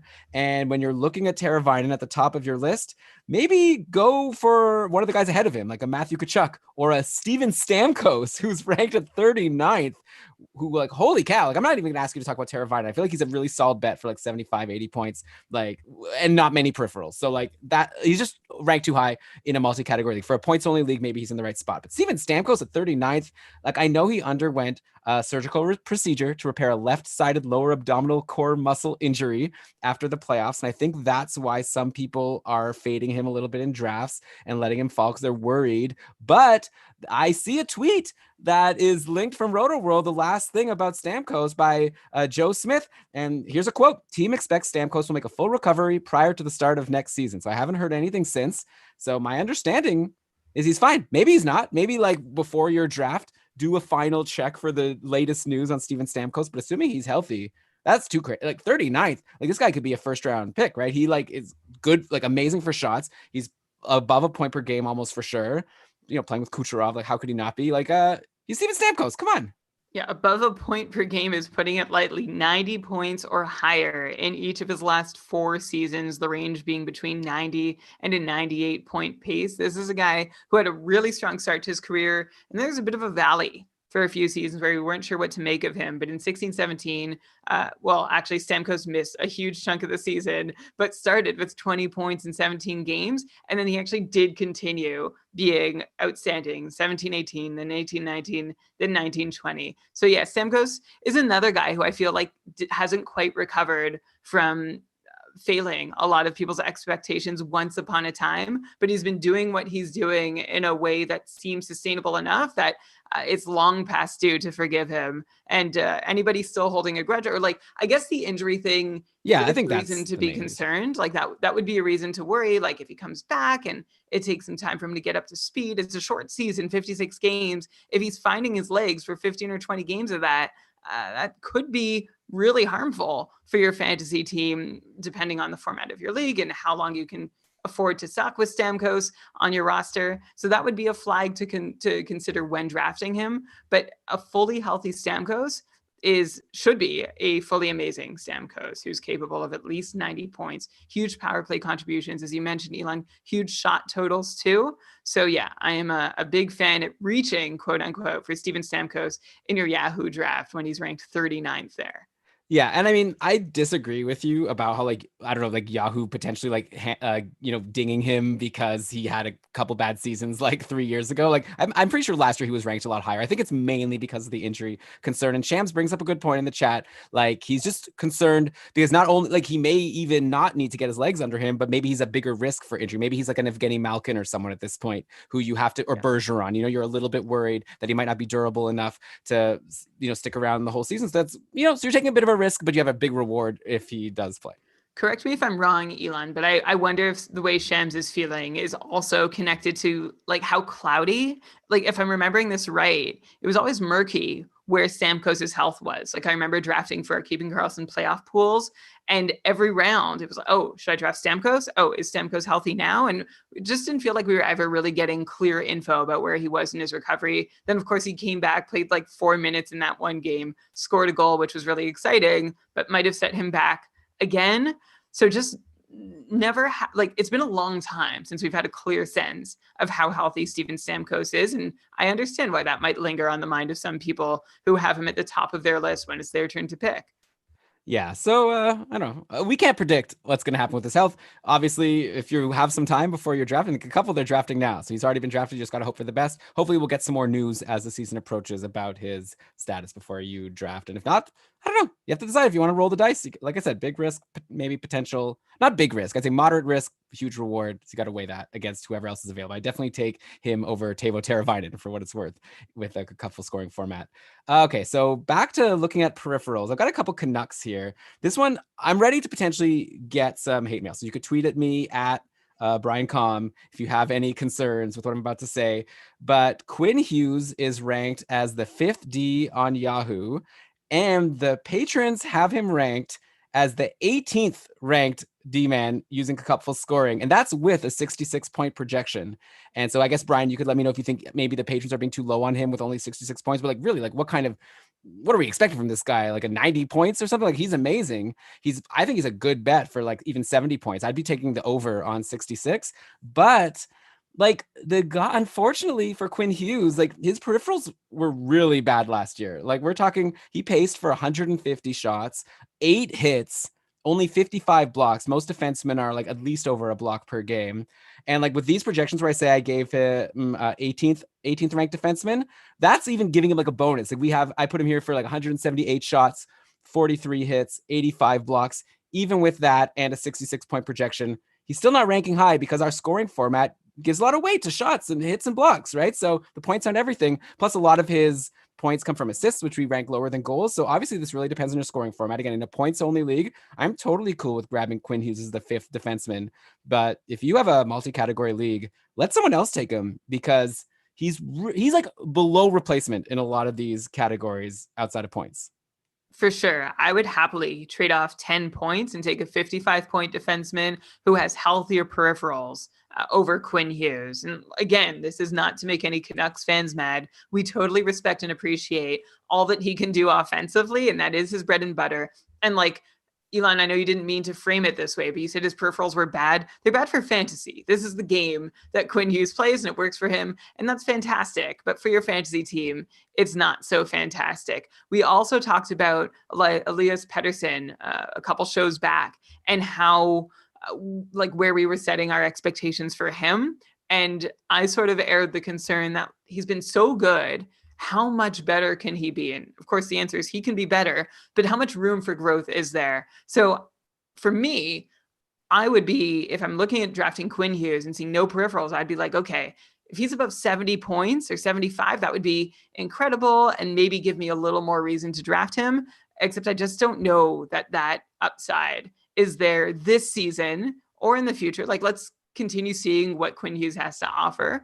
But his 64-point pace last year was a great benchmark, and I'm not deviating very far from it and trying to project how many points he's going to get. So yeah, I would rather take a more peripherals-rich player, or to phrase it another way, a less peripherals-poor player with a few fewer points than Quinn Hughes instead of Quinn Hughes. And I actually think Quinn Hughes is going to like do me a really great service in a lot of drafts where someone will go and grab him instead of the defenseman that I would rather have. So yeah, let someone else take Quinn Hughes if your league considers hits and blocks and shots important. Yeah, like I mean, I would take Dougie Hamilton ahead of Quinn Hughes in the Cupful format, and Yahoo would tell you to take Quinn Hughes. So just saying, and hey, like maybe he has room to grow with his peripherals. Like it was only his rookie year. Maybe he'll like, get more comfortable, maybe like step in front of more shots. Like Erik Karlsson always comes to mind because he like was always just a guy who got, regular blocks. Like he wasn't as low as like Quinn Hughes. But then remember that one random season where he almost led the league in blocks. Yeah, that one random season, and that was it. There were two where he had 175 blocks, one, and he was pacing for over 200 in the season after that. That's great. But he never should have been doing that. Well, of course. I'm just saying that I don't want to just like read it and say because this is what Quinn Hughes did in his rookie season for peripherals. That's like what to expect moving forward. Like theoretically, he could change up his game, but like I wouldn't expect it. And I wouldn't expect it to like double. Yeah, and I don't think Erik Karlsson was ever putting up Quinn Hughes is even lower than Erik Karlsson's normal years before those two aberrations. Yeah. Okay, Yeah. another Canuck that I'll say is too high, I think, is Brock Besser, who comes soon after. He's ranked at 45th, which I think would be a huge swing that I personally wouldn't take, because right after Brock Besser in the Yahoo rankings are Max Pacioretty, Taylor Hall, JT Miller. Those are three guys ranked right after Besser that I'm going to take over Besser, because Besser, like, there's upside, right? Like, Toffoli's gone. He should get his spot back with Elias Pettersson on the top line and top power play on Vancouver, but even if he does, like, if he does, that's like, best case scenario, maybe he can get you like a 70-point season, but there's also a risk. Like, there were times when he was down on the third line last year, and there were times when he was also injured. So you have to be a little bit concerned about that. So it's just like, again, like, Besser could be a good reach at some point. I'm surprised Yahoo has him so high. I was thinking of him as a potential sleeper for this year if people are going to be thinking of him based on what he gave last year, because I think he has more to give. But Yahoo's already giving him a big bump up beyond, I think, what he deserves, especially when you could have a Taylor Hall or a Max Pacioretty right afterwards, who are, we don't have to worry really about what lines they're going to be on. Plus, they're like huge for peripherals. So yeah, Besser, sorry, too high. But Pacioretty and Hall, too low, I would say. So definitely go for one of those guys, because the Patrons have them projected to rank in like the early 20s, well ahead of Yahoo's like 34 and 35. Yeah. So I guess I'll start by just talking about Besser quickly. We talked about Pacioretty recently and how he had that incredible season where he set career highs in several like of the most important and exciting offensive metrics. Like, his shots on goal were insane, like nothing he's ever done before coming out.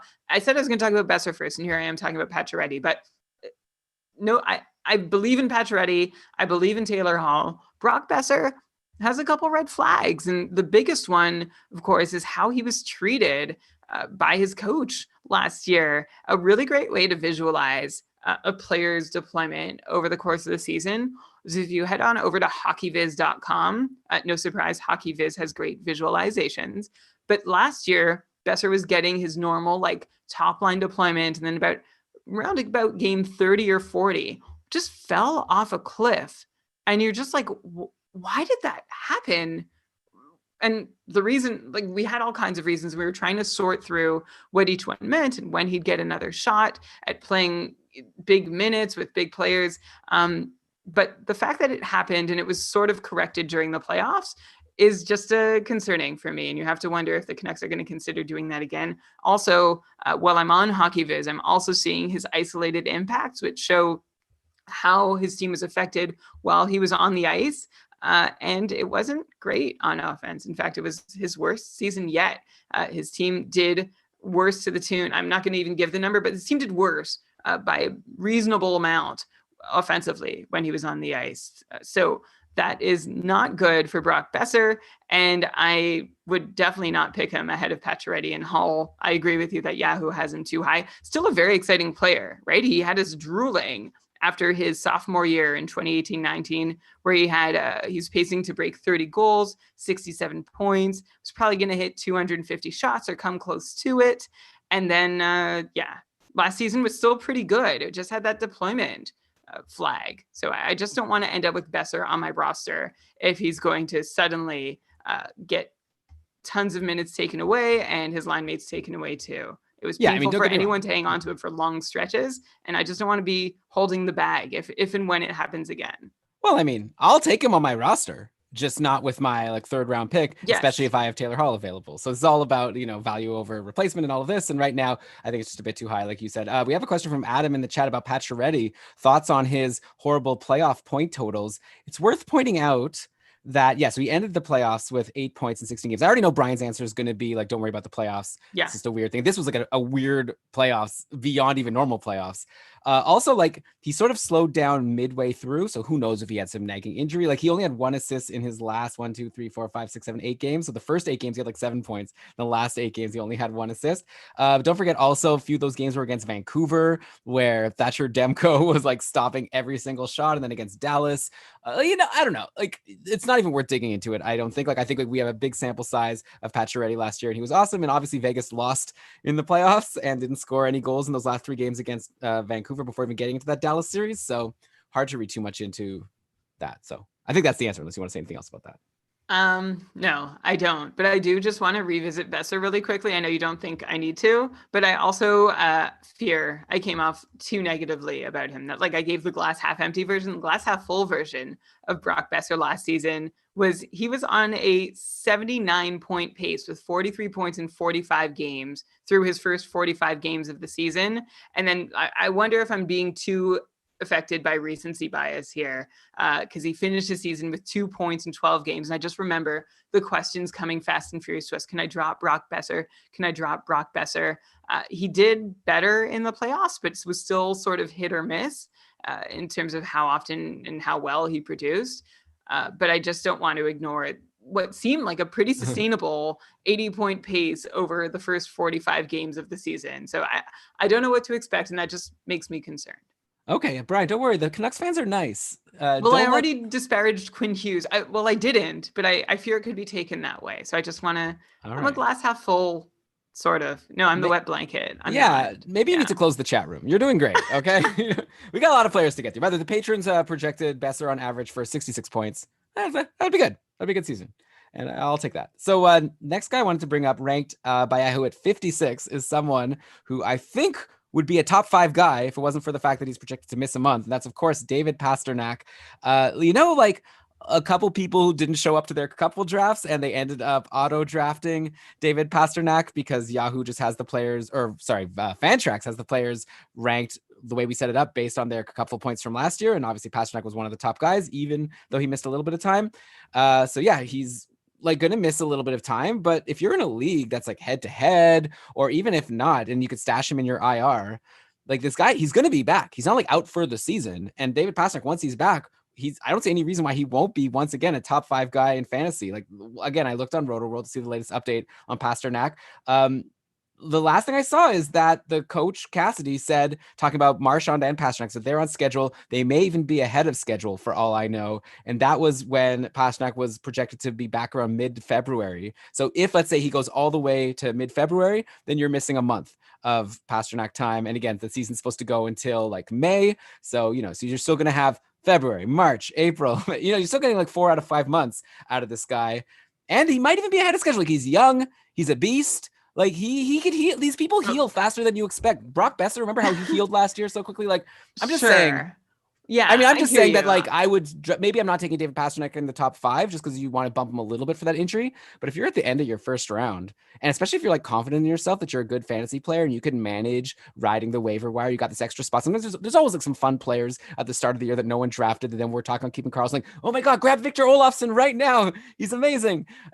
So like Eric Gustafsson the year before. So if you are confident in yourself to ride the wire and get some good replacements while you're waiting for Pastrnak, it's going to be a huge boost to you. Also, if you're in a league where like 8 out of the 12 teams make the playoffs, who even cares if you come in 8th place in the regular season because you lost some points from Pastrnak being injured? You're going to have him in your fantasy playoffs, and then he's going to be like a top guy in the whole league. So I think ranked at 56 is crazy. I'd probably take him, I don't know, 12th, 13th at the latest. Like it's risky, but he's going to be fine eventually. He's David Pastrnak. He's amazing. Yeah, you're just making a different calculation this year on drafting someone like David Pastrnak, who in normal circumstances as a healthy player could be valued as the best right wing in the league for fantasy purposes. Definitely could be considered a top 5 forward, but yeah, that calculation's a little different when the season is so short. Normally I would just take him and be like, okay, yeah, I'll make it through the first 3 or 4 matchups, and the next 18 I'll have Pastrnak and it'll be golden. You just might not have that much room to work with this season if you do get into a hole because you burned your first or second round pick on a guy who didn't play for you for a month. So that's the reason to avoid him. But I agree with you, Elon. Like I'm afraid that he's going to be available to me with my second round pick just because I don't want to make that decision. I'd rather someone else decide, but my second round pick is going to be 27th overall. So if he's available, I'm probably going to just go ahead and bite the bullet and count on the rest of my draft to get me through to the point where he's healthy again. And then, of course, I'll be laughing when he's healthy. Yeah. And like you said, in a league where most teams make the playoffs, that's even more reason to take David Pastrnak. You just need to just consider how long you can afford to suck for. And if you have enough room to make up for it, great. If you don't, then you have to be just a little extra careful, or a lot extra careful, if you're going to add a guy who's going to be out for 3 to 4 weeks to start the season as a key cog on your team.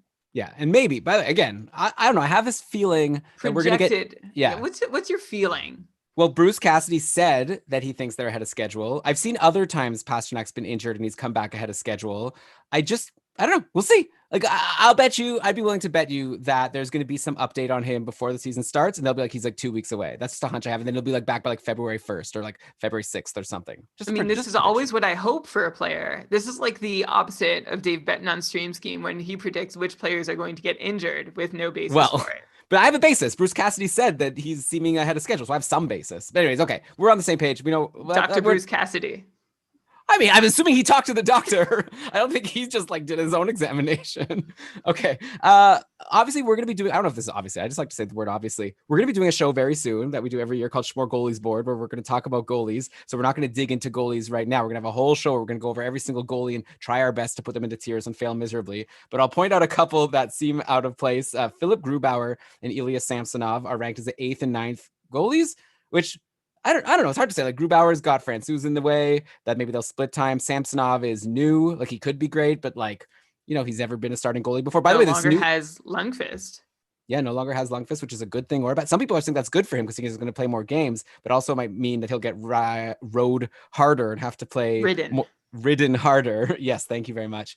He'll be crease ridden. I would also say that, like, I would feel like it would, part of at least the hype of signing Lundqvist in Washington was that, oh, he's going to be a great mentor to Samsonov, and now you wonder if he can really mentor the same way. This is those intangible things, but it's still wonder. You've got a rookie goalie being thrown into the fire in Washington in a team that probably, like, their window is going to be closed very shortly. So there's a lot of pressure to contend and succeed. And Phoenix Copley is so far like the de facto number 2, which doesn't make a great tandem. So that's a lot of pressure riding on Samsonov's shoulders for his first North American season. Yeah, I've done a lot of mock drafts, and I've gotten Samsonov like later, you know, like maybe more like a 15th or 16th goalie taken, and I felt like a brilliant genius. But Yahoo has him ranked so high that here are the next goalies after him. There's going to be one that doesn't really fit in with the group. Let's see if you could pick it out, but most of them are really good. So Carey Price, Marc-Andre Fleury, Jordan Binnington, Frederick Anderson, Jacob Markstrom, Jari, Hudobin. These are all guys, except for Marc-Andre Fleury, who I don't know how he got there ahead of Binnington and Anderson and Markstrom when he's going to be the backup on Vegas. Maybe they didn't notice the news that they definitely did notice the news that Leonard got signed, because they have him ranked as the 3rd goalie. And we love Robin Leonard, but I think that might be even a little bit too high, but whatever. Goalies are impossible to predict, so I'm not going to beat up on Yahoo for this. Just saying, I would probably take like a Carey Price over a Samsonov or a Grubauer, and probably the same for Markstrom and Anderson and Binnington. But, you know, I agree. Yeah. Who knows? It's funny because Lundqvist being out, as far as we know, like, I'm going to assume for the season, we're waiting for his next steps to be released as per his recent announcement. But Lundqvist being out of the picture helps and hurts Samsonov. You know, I just said what the negative side is, but of course, now he's got a chance to really just take the bull by the horns here. But where he's ranked, in the top 10, even on Yahoo, is probably still a titch high. Yeah, like the value's gone. Like, I thought Samsonov would be a really nice, sneaky goalie pick, and Yahoo's ruined it for me because now they're ranking him ahead of Carey Price. And Philip Grubauer, by the way, like, the thing with Colorado, like, I don't see why they can't be like the Tampa Bay this year, where they like win almost every game. Like, they're so good. You talked about with Victor on the, oh, by the way, great show with Victor Nuno, all about the Calder candidates for next year. I loved that show. Great job, Victor, if you're listening, and great job, Brian, for being a great Elon in that show and asking questions. So anyway, you guys were talking about how Colorado is just so stacked. And so if Grubauer gets a lot of games, if your league counts wins, I could see Grubauer that high, except of course the problem is you don't know if necessarily he's going to get more starts than Francouz, because he's also really good. Actually, I think someone told me it's pronounced Francouz, but anyway, let's just move on from goalies. Let's go back to some. Who told you that? Going from Francouz to Francouz to Francouz? Maybe it was Francouz. I don't know. Someone told me something. Basically, I know that Francouz is wrong. I don't know what the right one is. Okay. I hope he's not listening. Maybe he'll be mad at us. So let's find some more value here deep. I got a couple of Red Wings for you that I think Yahoo really underrated. Dylan Larkin all the way down at 107th overall. That makes him the 68th forward. The patrons in the PPP project, the patron projection project, projects him for 70 points. Plus, he's always been good for shots on goal. He even gets a few hits. So the patrons had him projected to be like around the 37th ranked forward. And like I said, Yahoo has him as the 68th forward. So that's huge value. If Dylan Larkin falls out of the top 100 in your league, that's a steal. And soon after him, Yahoo has his teammate and line mate, most likely Anthony Mantha. Yahoo has him at 134, which is the 85th forward. In the PPP, we have him projected as the 36th. So obviously, like, Detroit kind of stinks. And I think that while Yahoo loves Tampa Bay and wanted to rank all their players super high, they clearly hate Detroit and want to rank all their players super low. I think I'll get to it. Like, Thomas Greiss is like 800 or something crazy like that. Like, they didn't even consider, like, Bernier's even lower. But the goalies, it makes sense. But for these forwards, Larkin and Mantha, that have paced for around 70 points recently, plus they're both good for lots of shots on goal. I don't know, like, even if they don't do as well as the patrons projected, which is like around 70 points each, I still definitely see a lot of value here past 100. They should be drafted probably in like around 60. So when you're talking about drafted past 100, I think some context will help. So I'm going to name some of the guys on Yahoo who are also forwards and ranked ahead of Dylan Larkin. And you let me know if you'd prefer Dylan Larkin or them. Okay, let's go. Tomas Hertl. Larkin, I'll take. Palmieri. Larkin. Hischier. I want Larkin. Nylander.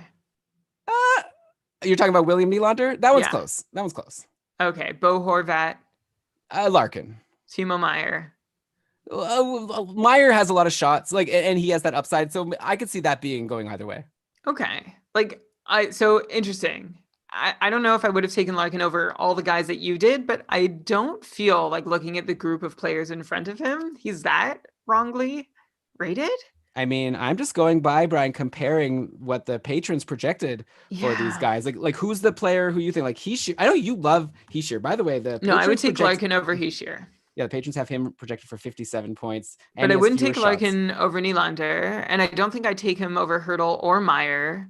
Konechny's also, within 10 spots ahead of Dylan Larkin. So I'm just trying to figure out why, like, what the difference is, like, who our patrons have like below Larkin. Maybe would be another interesting. Well, you can see it on this fancy spreadsheet, which now this isn't a visual podcast, but William Nylander, the patrons have him ranked as the 53rd forward, and they have Larkin as the 37th. So yeah, like a William Nylander who's being, so again, Larkin, the patrons had for 70 points. So maybe you can say that you don't agree with that 70 point projection. Nylander, they have for also 70 points, but like fewer shots, fewer hits, fewer blocks, so fewer goals. It's to Larkin's benefit. Like, he's a big shooter, and I think that's the reason why he sort of flies up the patron projection rankings compared to a lot of the guys ahead of him. Fork a couple scoring again. Like, if your league settings are different, then maybe Larkin's closer to Nylander. In terms of points, I don't think he's that far out of the realm of a lot of the other guys we mentioned. Like, I see him as being, like, he had that huge 79 point season in 18-19,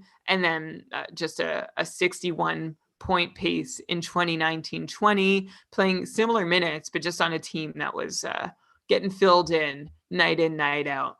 The reason to think that Larkin can bounce back from that 60 point pace and get up above it, and probably maybe not all the way to that 80 point pace, but you can get back up, is his IPP at 5-on-5 was pretty low. Also, the Red Wings power play was really bad, and it could be the case that happens again this year. It's not like there's a whole lot of reinforcements on the way, but I would hope that he could do better than like 16 power play points or 17 that he was on pace for. Like, I want to see at least, like, I feel like he should top power play, good player. That's a safe bet for 20 power play points. Okay, here's one reinforcement. Anthony Mantha, he got injured. Like, they were both doing so well at the start of the year, then Mantha got injured. So I feel like, obviously, he has to stay healthy. But if Larkin and Mantha are both healthy, and they do have a reinforcement named Philip Zadina. I don't know if you've heard of him. Was drafted very high, and he's very good. Plus, finally, they've got Philip Hronek. Like, I hope they don't go back to like a Cholowski. At least, like, they will. Well, yeah. So who knows about that? But, I mean, theoretically, they should be able to stack a pretty nice top power play, even though the rest of the team isn't that good. I agree. And I think, by the way, Anthony Mantha, like, is the more criminal ranking. Where did you say he was? Like, how far down below Larkin? So Mantha is ranked at 134 on Yahoo. Larkin is 107. So that's a steal for Mantha for sure. Yeah, that's huge. And I agree, being without Mantha was like hurt Larkin a lot last season. Mantha was on that 72-point pace, and I think he can do it again. I think he can help get Larkin up to, about 70 points. So together, okay, Elon, I finally coalesce. Now that I'm really thinking this through, I will put Larkin up above a bunch of the guys ahead of him in the Yahoo rankings, but I guess I'm still just a little concerned. How many points can the top player in Detroit get this year? 70. Yeah, I knew you'd say that. Pace, obviously. They're only going to play around 55 games. Matthew, by the way, is asking when's Moritz Seider due. So yeah, they might have another good power play defenseman coming up. I think I really liked your discussion with Victor in the last episode about how why would a team in this weird season, especially Detroit, who has no chance of winning, why use up a year of entry level contract, and we waste it for no reason for a weird season where the player's not even going to get a full season's worth of experience. So that might be a reason why they don't bring Seider up. But obviously I don't know what they're going to do. Right. Shams is saying now he believes Seider has to finish his European season before going back. So maybe Seider will just play a few games at some point. Okay, I'll do another goalie here that I think fell really far. I'm actually curious to hear what you think about him. And again, we'll talk more about goalies either next week or the week after. But John Gibson is all the way down at 139th, the 25th goalie. Gibson is someone who I feel like just a year or two ago, we were talking about it as like a top 5 goalie. He, not on a great team, but generally he's been able to be pretty reliable for a really high save percentage, plus like a ton of saves because he plays a lot of games and he faces a lot of rubber in those games. Obviously his save percentage has taken a hit as Anaheim's been really brutal over the past couple of years, but still, come on, guys like Mrazek, Holtby are ahead of Gibson. I definitely think Gibson is good value where he is. By the way, that's the reason why in all of my fantasy drafts, I'm waiting on goalies. Right? Because I don't know who's going to fall. Maybe someone will take Gibson, but some good goalie is going to fall late. And if it's Gibson, if I could get Gibson in the 7th, 8th round of my draft after, 15 goalies have gone, I'll take him as my number 1 goalie because he's not the most amazing number 1 goalie potentially, but think of all the awesome forwards and defensemen that I got while other people were taking the quote unquote, better goalies, like a Connor Hellebuck, who's going to probably go 1st or 2nd for goalies. I don't know how much better Winnipeg even is. Maybe for wins, they'll be a bit better, but Winnipeg could struggle next year. Anaheim could improve if Trevor Zegras coming. There's some young players that who knows it. They're not going to be terrible forever, right? So I don't know. All that to say, Gibson really good value here at 139, 25th goalie. I agree that Gibson is good value there. And you have to hope that there's a lot of recency bias playing into where people decide to draft John Gibson, who prior to last season, in his first 5 years in the NHL, had a 60% quality start percentage and a .921 save percentage. These are high-end numbers. He was above .920 in 3 of those first 5 seasons before last year's catastrophic .904 save percentage and only a 43% quality start percentage. By the way, for anyone who's not familiar with that, a quality start percentage is a start where goalie generally puts up a save percentage that's league average or higher, or there's an allowance for them to give up 2 goals with an .885 save percentage or higher. But essentially, in fantasy terms, a quality start is a start where a goalie helps your numbers and doesn't blow you up. And John Gibson did that 60% of the time, which is high. League average is somewhere just above 50%. So John Gibson has been great. He's been reliably great, and he had 1 bad year. So no, I'm not shuffling him all the way down my rankings the way Yahoo has.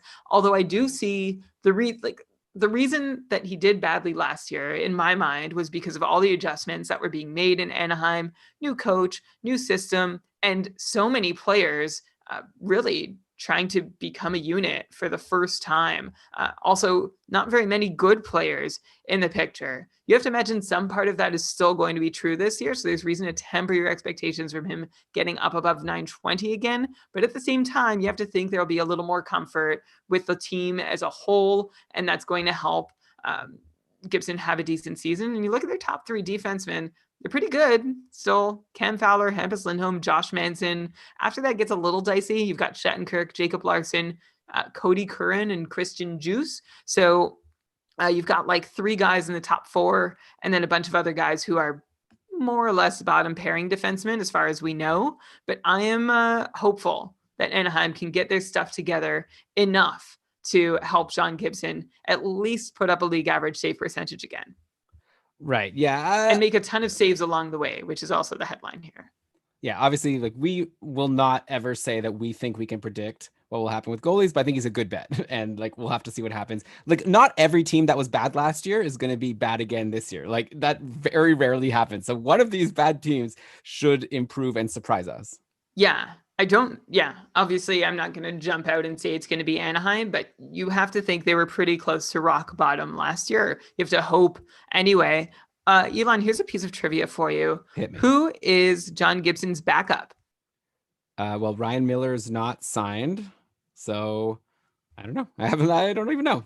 Yeah, the only player on their roster that qualifies or that's in their system at all is Anthony Stolarz. Oh, Stoli the goalie. Stoli the goalie. So, I mean, this is just more reason to just, we were talking about Matt Murray a couple weeks ago as being an underrated goalie draft pick, as just someone who's going to see a ton of pucks because Ottawa's got probably a pretty weak defense and they don't really have, well, they have some other options to turn to, but I think Anaheim has even fewer options to turn to, and we're one of the worst defensive teams in the league last season. So for the same reason, John Gibson carries some really great fantasy value if you can grab him, and I can't wait to repeat all of that in 1 or 2 weeks' time on Smart Goalies board. Yeah. By the way, another defenseman that Anaheim has is a guy named Brendan Gooley, who played 30 games last year. Anyway, I have him in my dynasty league, so I just wanted to bring him up. He's someone who might have some offensive upside. Okay. And they have Jamie Drysdale, who they just drafted. So we don't know how soon he'll be ready. I mean, he's 18 years old. He'll be 19 in April, though. So I don't know if he's ready. And also, do you remember this name? It's just, I don't know if you recall it at all. Yanni Hakampa? Nope. I feel like he came over. I'm just looking at their roster on Cap Friendly. I feel like he came over to North America last season with like a little bit of buzz. And I'm just looking up his numbers. Yeah, he was okay in San Diego. He played 47 games, 13 points, like nothing exciting, but I'm just trying to find more possible options to round out Anaheim's top four, to have a little more faith in John Gibson or a little hope, but his upside is huge. Yeah. And their forward core, it's not terrible, especially like Steele and Terry and Zegras all go make a step forward. Like Silverberg and Henrique are like, solid, reliable players. Getzlaff and Raquel are still around. Like they should have they should be better than last year. That's all I'm saying. They're like simultaneously waiting for 7 different players to take a step forward. So if at least half of those guys do, then they're in decent shape. Yeah. Okay. So basically at this point now we're past like 140 ranked on Yahoo. So we'll mostly be talking about players now who we think are underrated and could be good value picks if they fall to you in your draft. I've got like a lot to go. So I guess we could go into a bit of a hurry up mode, not too hurry up mode. We still got, at least a half an hour more of this podcast, but I'll start telling you some names. You can let me know if you disagree. What's the what there? At least a half hour more? Yeah, I think so. How long do you want to go for? Well, now you're gonna make me sound. Let's go. Let's hurry up mode it. All right. So Jonathan Marchessault, all the way at 143rd overall, the 89th forward. We have him ranked at 58th. Or no, sorry, he was ranked 58th in the Cupful last year. Like he was good last year. Like the Patriots have him projected to be the same as he did last year. Like why does Yahoo hate this guy? That he's like really, he's around 60 points. He's probably gonna get 60 points again. Great for shots, like great for hits. He's if your league counts plus minus, like I'm just trying to think of like he's good there. Like what possible reason would Yahoo have to have bumped Jonathan Marchessault so far? It's crazy. What a steal. Yeah, that's a steal. Agreed. 60 points at that point of the draft is great. And you can pretty much, like, he's been very consistently this player for 3 of the last 4 seasons. And the one season he was an 80-point player. So what's not to like about Marchessault still playing in what's a really good looking Vegas top 6. Yeah, then over at 158th on Yahoo, the 98th forward is Oliver Bjorkstrand. I'll definitely take him over some guys ahead of him like Max Domi, Eric Stahl, Brock Nelson, Radulov. I'm not saying those guys are bad, but I like Bjorkstrand. Maybe you'll say Brock Nelson, or I don't know, Brian. You actually maybe don't like Brock Nelson. You predicted exactly what I was going to say. I was going to say the only guy I might take over Bjorkstrand is Brock Nelson, just because, and we've talked about Bjorkstrand in the last month or two, how there's that ceiling in Columbus because of the style John Tortorella plays, and also Tortorella can be kind of unpredictable as a coach and how he hands out minutes and if he likes your haircut and what that means for your ice time. So that would be a reason for me to take someone who's just such a steady Eddie like Brock Nelson over Bjorkstrand. But yeah, over Domi, Stahl, and Radulov, I'll take Bjorkstrand. And Bjorkstrand, of course, has the highest upside out of all of them. I guess Radulov has pretty high upside too, but Bjorkstrand is, I think, likelier to realize his. Yeah, like especially like Max Domi. Like, I don't know. I guess he's new on the team. We have like you said. I guess we don't really know how Columbus will deploy their players. You do. I just like Bjorkstrand. Tortorella likes Bjorkstrand. He had him on the top line last year until he got injured. And he was doing great. Okay, coming up. Oh, we just talked about this guy on Anaheim, Rickard Rakell at 170. Even if I guess he'll have to bounce back a bit to earn that. What did the patrons? Let me get this. What did the patrons project Rakell for? They have him for 57 points, and with his peripherals that he's been putting up lately, that still made him like the 75th ranked forward for us, and Rakell is ranked as 104th forward on Yahoo. So I think that there's good value there, even if he doesn't fully bounce back. And I believe that he still can get back to at least being like, what the patrons said, like a 56, maybe 60 point player. Yeah, we talked about him as one of the players who we missed our projection on him by the most. So you can go back and listen to those episodes if you want to hear the full reasoning. But yeah, I still think he can be above 60 points. Just 9 power play points over 65 games is real weak. And you have to hope Anaheim's power play, like Detroit's power play, can improve their fortune somewhat this year. And then if you give Rakell the benefit of the doubt, he's also a better shooter than he showed himself to be last season. So those two parts combined can get him up to 60. And I am guilty of still thinking the upside is there for him to be a 70-point player, but I am not guilty of actually expecting him to get there. I think it's a long shot. I think he can be that player in the right situation, but I just don't think that right situation is going to be anything we see in the next year or two. Yeah, and just like compared to some of the guys ahead of him, like Anthony Cirelli, I don't know, like Guryanov, who does have some upside, but I would still take Rakell over those guys. Let's do a defenseman here, really far down at 173rd on Yahoo, making him the 39th ranked D, is Ryan Pulock, who it's really good, especially in a multi-category league. I think he's a solid bet for around 45 points next season. Like maybe next season is finally the year that he takes over on the top power play because Devon Toews is now on Colorado and Ryan Pulock was blocked by Toews before. Of course, they could go back to Leddy or maybe Dobson takes the spot and Pulock stays on the second power play. But even still, I think he's still good for 40 to 45 points. And he's amazing with his peripherals, over 200 shots, over 130 hits, like around 150 blocks. So that actually makes him, based on our patron projections and these peripherals that I said, that would rank him in the couple as the 12th ranked defenseman, ahead of Quinn Hughes, by the way, with a 46-point projection. So way like far down on Yahoo's list. And if you're in a multi-category league, you're definitely jumping on Ryan Pulock a lot earlier. No, Elon, you know what? I agree with Yahoo entirely on this one. Cupful division, stop listening. This is amazing. Ryan Pulock could be a really fantastic player to grab if he falls that far in your drafts. That was a poorly executed joke. What I'm trying to say here is that, yeah, Pulock has been one of my better kept secrets for a couple years before this one, as someone who just had such a great floor for peripherals. And there also was that power play potential upside that he had that I don't know if he'll ever get a chance to realize. He might get a shot this year, but that's been the story for the last couple of years and it hasn't really come to fruition. But because his peripheral floor is so freaking good, 40 points from him is all you need for him to be worth being at least a number 3D on your roster, potentially a number 2D on your roster. I love guys like this who just have this solid floor. It's almost like, I'm trying to think of a comparison player, Elon, and the best I can come up with off the top of my head is a better version of Alex Goligoski, who you knew could get 35 to 40 points, but put up enough shots and blocks, and I can't remember if hits or not, to make him worth owning more often than not. Eric Johnson's another sort of comparable. So Ryan Pulock is a fantastic guy to secretly want and keep in your queue until you think you need to draft him before somebody else gets wise to him. Yeah, and like both Johnson and Goligoski never really, maybe Goligoski was for a little bit, but like Pulock has more offensive upside than those guys generally did. So I like him even better. Maybe a comparable that's also has similar points upside is like maybe an Ivan Provorov, who I think is going to go a lot higher than Pulock in a lot of drafts. And also Anaheim doesn't, Anaheim.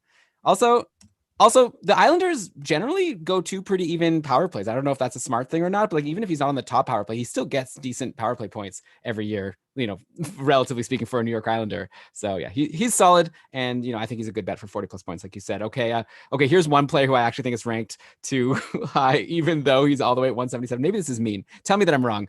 Phil Kessel, the patrons projected him for 48 points. He's not good for peripherals anymore. He used to be good for shots. He had pace for less than 200 shots last year. Doesn't hit. Like people that are after Phil Kessel are like Riley Smith, Jamie Benn, even like Patrick Hornqvist. Those are the next three, and I'd like all of them over Phil Kessel. So let someone else take Phil Kessel. IMO. I wouldn't even draft him. I would leave him as in a free agent.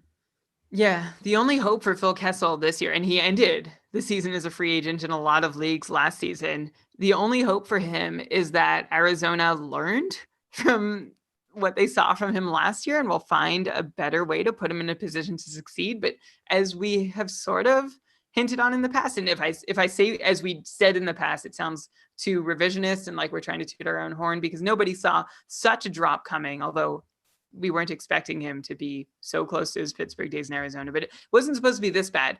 What I want to say here is that he's not necessarily the kind of player that ages well. He's 33 years old now. And a player like this, as they get to 33, 34, 35, they can fall off that cliff. Phil Kessel is a finisher who needs to get to the right place at the right time to be able to be the trigger man. He's not playing with anyone in Arizona who seems to be able to bring it up the ice with him in a way that has worked. So we'll see if the Coyotes can figure that out this season, but I'm not optimistic that they can, or that he has enough wherewithal to really keep up with whatever their plans might be. So I don't know if I'd say, okay, I might take him to Patrick Hornqvist, but I wouldn't take him to Jamie Benn or Riley Smith. How about that? Well, in the cupful, I would take Hornqvist for sure, because he's going to get you more shots and hits. Yes. Yeah. So I'm talking points, but yeah, of course, there's that extra piece that you said. Kessel has these declining shot rates, which is disappointing, declining ice time. And if he doesn't have his shots, he does literally nothing else. Yeah. Speaking of Hornqvist, Brian, news out of Florida, Anthony Duclair signed a 1-year, $1.7 million deal. I've really had it locked in my brain that Patrick Hornqvist is going to be the guy who gets the shot on the top line with Barkov and Huberdeau, and also on the top power play, which is not based on anything. It was just something I imagined. And I guess I thought it so many times I thought it was true. I guess now Anthony Duclair is potentially another contender. So Duclair, by the way, is ranked 355th on Yahoo. So no one's going to be thinking of him in your draft unless people purposely scroll down. They'll have to search for him to find him and add them to their queue if they're going to draft. No one's just going to be scrolling down and seeing him. So do you think Duclair has a shot to get a top 6 spot in Florida? I mean, he's got to have a shot, right? It's a silly question. Who knows? I feel like if I could give your answer, it's he's shown times where he's been amazing when he was given the right opportunity in Ottawa last year specifically. And it's always possible that could happen again, and he could be huge value. He was a must own in fantasy last year around December and leading into the All-Star game. Then he kind of disappeared. So I don't think he's a sure thing, but I definitely think that he's someone who could get a shot with Barkov. And maybe even without Barkov, he could still be better than 355th overall on Yahoo. I think it's almost certain he'll be better than 355th overall on Yahoo, just because he's going to need to be. The Panthers are going to need him to be. There's really no competition for him. I mean, he'll be competing with Hornqvist for a spot on that top line, but beyond that, it's very likely he lands on at least the second line, which of course doesn't mean he's going to have a solid center. It might mean that Alex Wenberg is a center, but it does mean that he's still going to get the minutes. And I would love to see what he can do with them. His even strength point rates have actually been really similar through his career.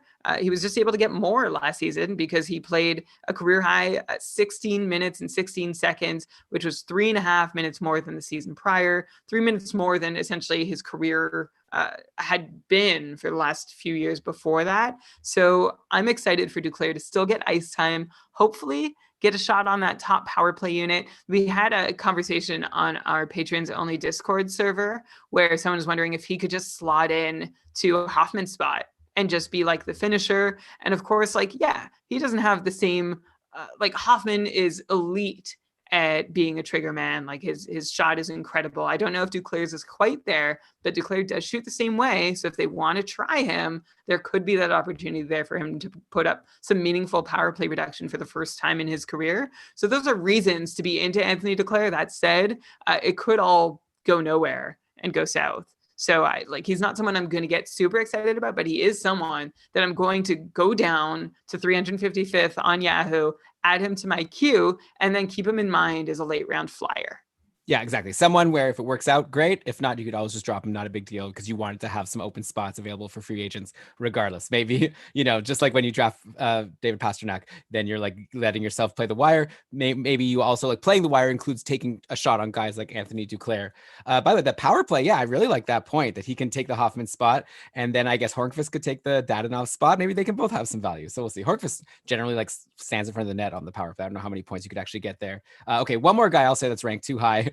Is Yoel Kiviranta, who had a couple of really big playoff games for Dallas on their run, and somehow that earned him 198th overall, which maybe you're being, Elon, don't be mean. Like he's 198th. It's not like that high, but still that puts him ahead of Dylan Strome, Jason Zucker, Anthony Beauvillier, Kasperi Kapanen, like Brandon Saad. I'd of course want all those guys over Kiviranta. Like I take Duclair over Kiviranta. So maybe I'm thinking of him as like he's going to be the next Marcinen, who is like going to have a super high percentage owned. I'm going to give you another chance. Marincin, right? Marincin. I kind of see him as like this year's Martin Marincin, someone who's going to have a super high percentage owned just because a lot of people auto drafted him. If your league has more than 200 players drafted, and then the people who ended up not like managing their team, they'll still keep him on. And people are wondering like, why is Kiviranta owned in so many leagues? And that'll be why, because he might make the team. I don't expect him to be a meaningful like top 6 contributor on Dallas. So way too high. No, he's not even going to be a top 9 contributor. He was healthy. He was scratched often enough. And because he played that hero role, he got a bit more play as the playoffs went on. And that's a great rep to have and a lot of fun. But there's no reason to draft this guy in any leagues. I would even say in a dynasty league. It's just, he's not a legit fantasy play. Anything can change, but he is nowhere on my radar. Yeah, I actually have Kiviranta in my dynasty league, but I think we took him like in the 19th round of the draft. That was for players who haven't played games yet, and that was with like 20. Like it was like super deep when like they were like I hadn't heard of anyone that was available. I was like, oh, Kiviranta, I remember him. I know who he is. So then we took him. Okay, so this is an obvious one. Darnell Nurse at 200 makes no sense. The 42nd D. If you're in a points only league, sure, but people in bankers need leagues. I don't need to tell them that Darnell Nurse is worth a lot higher. Like the patrons only project him for 37 points, and that still ranks him way higher for a defenseman with a couple scoring just because he's so great for shots, hits, and blocks. I don't even need to throw to you for that. Jason Zucker at 202. This is a guy who's probably going to be playing with Crosby, or if not, then with Malkin. And so the patrons projected him for 57 points, which would make him the 100 ranked forward for a couple scoring, and Yahoo has him as like the 125th forward. So I think Jason Zucker definitely is someone you'll want to grab later in your draft, especially if he's falling further than he should. And I'll throw one more name, then you could just take all three if you want. Ryan Getzlaf at 219. He's obviously not the Ryan Getzlaf of old, but I'll still take him. That far. He still gets you hits. Like he doesn't shoot at all. That's a problem with Getzlaf. So obviously it depends on your league settings, but I still think he should be good for another 50, 60 point season. Yeah. Well, 50 is very different from 60. I think True. 50 is very reasonable. 2 seasons ago, he's on a 59-point pace. And I feel like that was a good look at the reality of what Ryan Getzlaf can offer in this current. And I think that was a pretty good snapshot of what Ryan Getzlaf looks like in this rebuilding Anaheim situation. Also being age 35 too. So I think 50 points was too far for him to fall last season. Again, he, like Raquel, suffered from that very weak Anaheim power play that there's room to improve on. So perhaps he can get into the 55, 60 point range.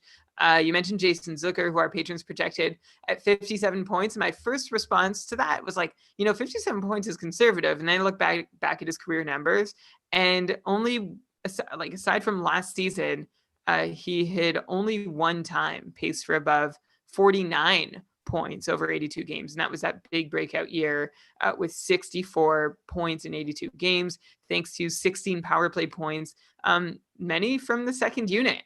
So I don't know. I still have a lot of like, there's an upside with Zucker, which is exciting, which is reason to say, okay, even if you have him projected at 55, 60 points, you take him sort of at the top of the pile for players who are slated to go around that time in your draft.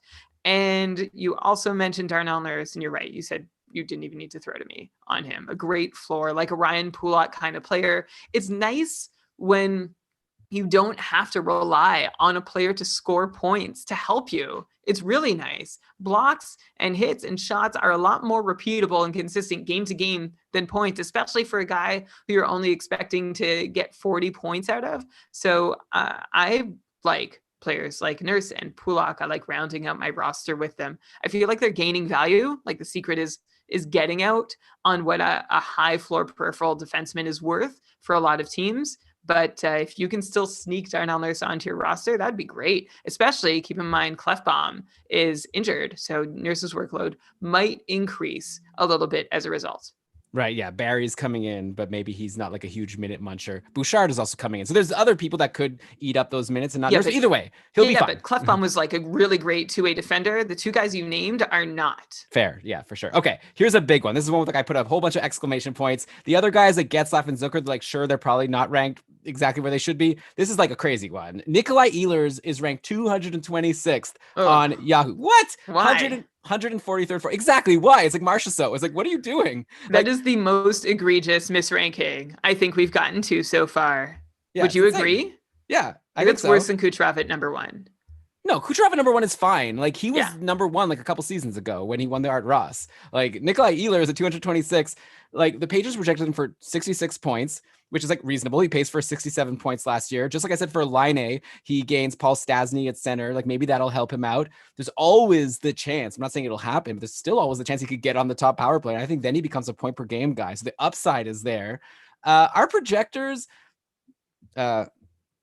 our projections have him as the 61st ranked forward. Again, Yahoo has him for 143rd. So like so much farther. Yahoo, come on. Dustin Brown, JVR, Craig Smith, Phil Deneau are all directly ahead of Nikolai Ehlers. What were they inhaling? What did Nick Ehlers do to Yahoo to get that? And now, like you said, the top power play would be great for Ehlers if he can get there.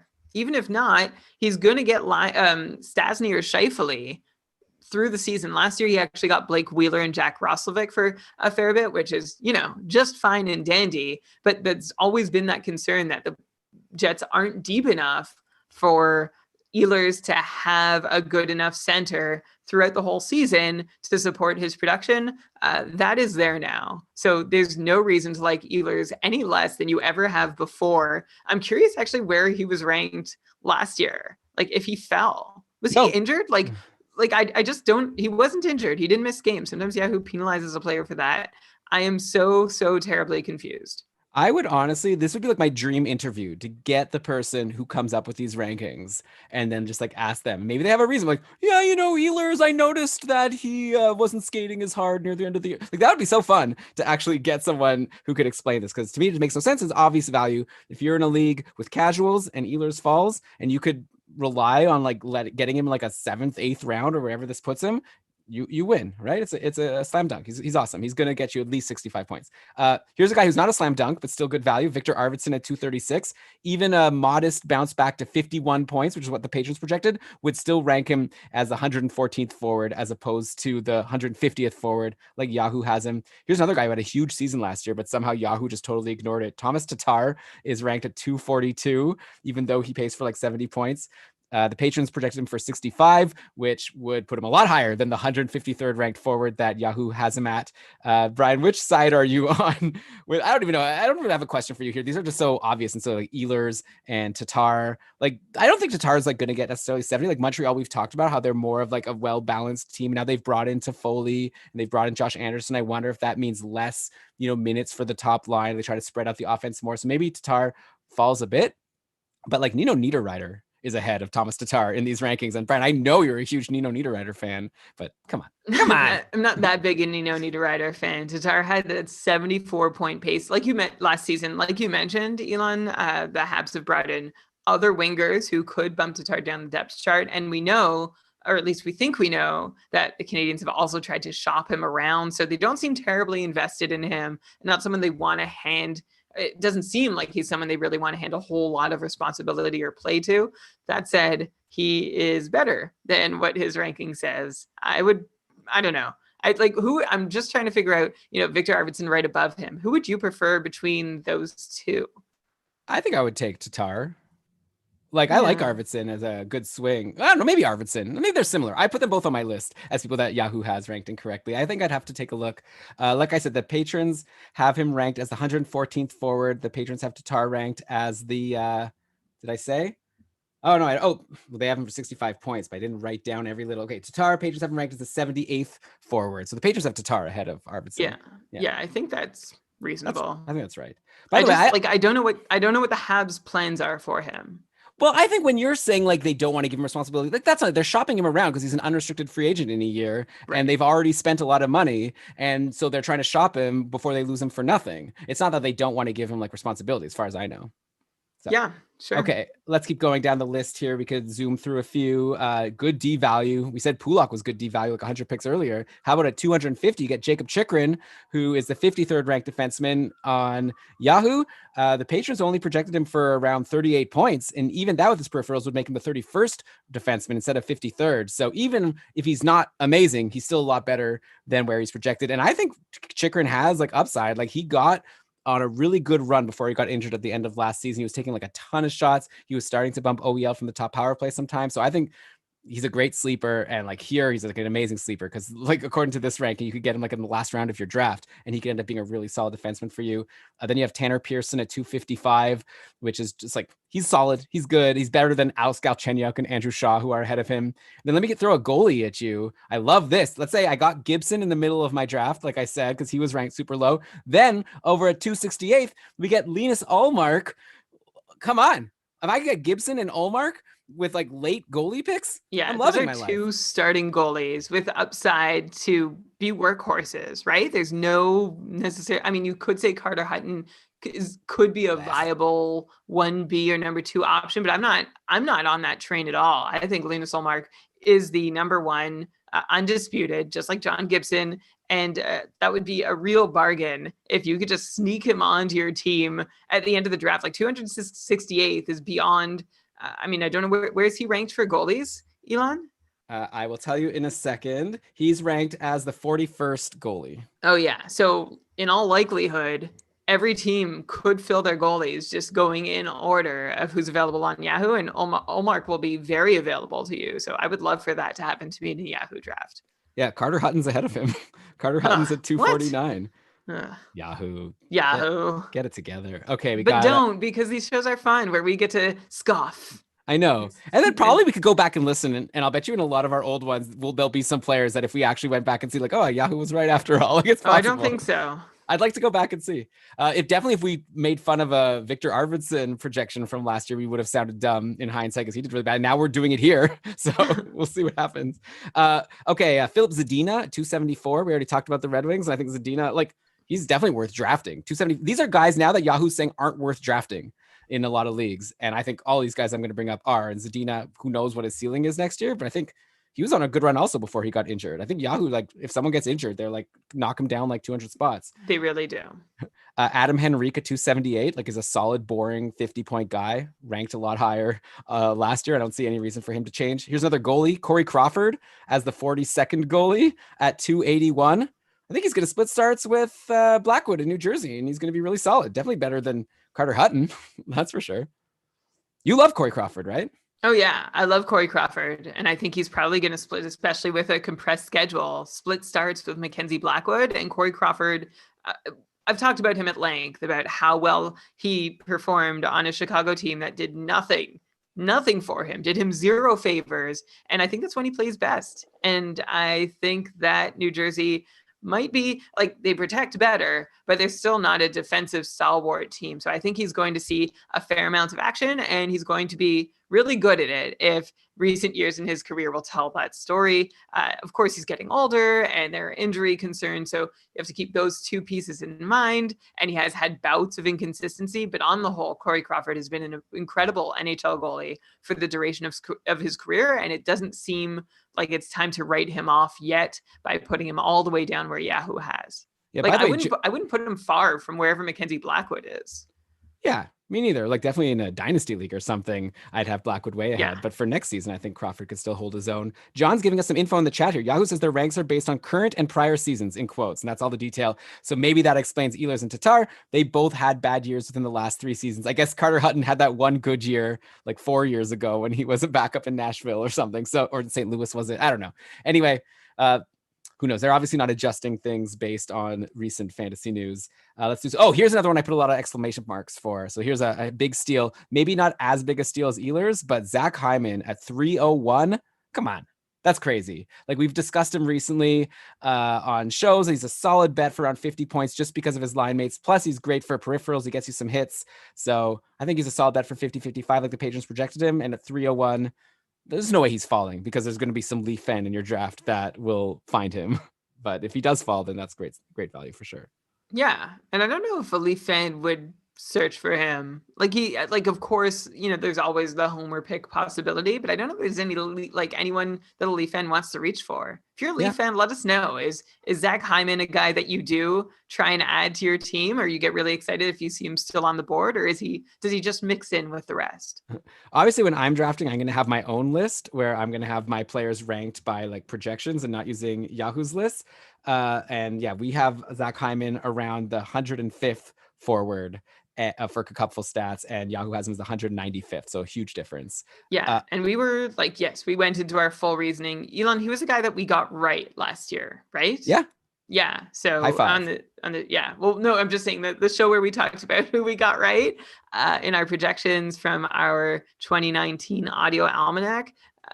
We liked a lot of what we saw from Zach Hyman and see reason for it to continue. Even though his shooting percentage was high, his minutes went up, and he seems like to be a really nicely entrenched piece in that very strong Toronto top 6. Mm-hmm. Okay. Over at 305, we have Eric Gustafsson, who I think could be a good guy to take a flyer on, pun intended. Ha ha ha. Could be the top power play defenseman. Who knows? Could be. So if you're, it's a reason there's some defensemen at the end here that we've discussed that maybe make it worth it. I know sometimes you want to just draft defensemen early because they're, value over replacement, the whole thing, they're harder to find later in the draft. But there are some guys where you might want to just take your stud skaters. And then if you fill out your roster with Chychrun and Pulak, and maybe you grab Gustafsson as a flyer, like I said, and could do worse. Frank Vetrano at 315. We've talked about Duclair and Hornqvist. I don't see why Vetrano shouldn't be in that conversation as someone who could maybe, take advantage of Hoffman and Dadonov being out of the picture. 315, I like him. Plus he hits a lot.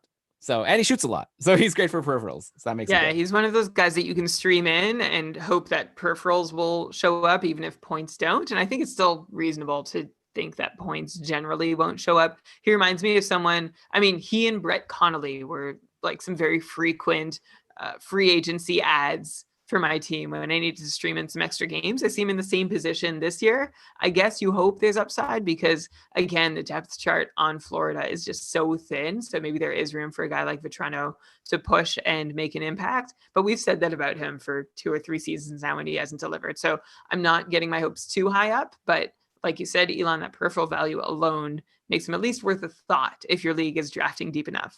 Mm-hmm. Okay. Here's a couple injured players that Yahoo has decided to completely forget about, maybe reasonably, but Tyler Seguin at 326. He did nothing in the playoffs last year, but generally we know him as like a first round pick in fantasy. He's projected to be sidelined until early April after right hip arthroscopy and labral repair. That's according to what I read on RotoWire. But again, like I said, the playoffs are scheduled to start on May 11th, according to that critical dates screenshot that was shared in Discord, which means if he's sidelined until early April, that still gives you a month. Then that's maybe the fantasy playoffs. So that could be a good guy. I'm not saying like Pasternak where you grab him early because I think he'll be back for a lot of the season. But if you can grab Seguin with your last pick, stash him in your IR all year, get him back just in time for your fantasy playoffs, boom, that's a huge jolt of value into your team right when you need it. And I'll throw another name out. Vladimir Tarasenko is a 347. He is on track to be reevaluated in February, according to Blues GM Doug Armstrong. So he's who knows if he's going to play or not. I don't know what's going on with Tarasenko. But again, if you have room in your IR, maybe you don't even have to draft these guys. Maybe you pick them up afterwards in free agency. But Seguin and Tarasenko way down the list, 326 and 347. If you're drafting against me, there's no way you're picking Seguin or Tarasenko out of free agency. I'll use my last 2 picks on them, because essentially what you're doing if you're drafting them is you are trading. If you draft them in the 11th round, you're trading an 11th round pick for Tyler Seguin, because you'll just stash him and then pick up somebody else from free agency to replace him, which should hopefully do you just fine, especially the later you pick him up.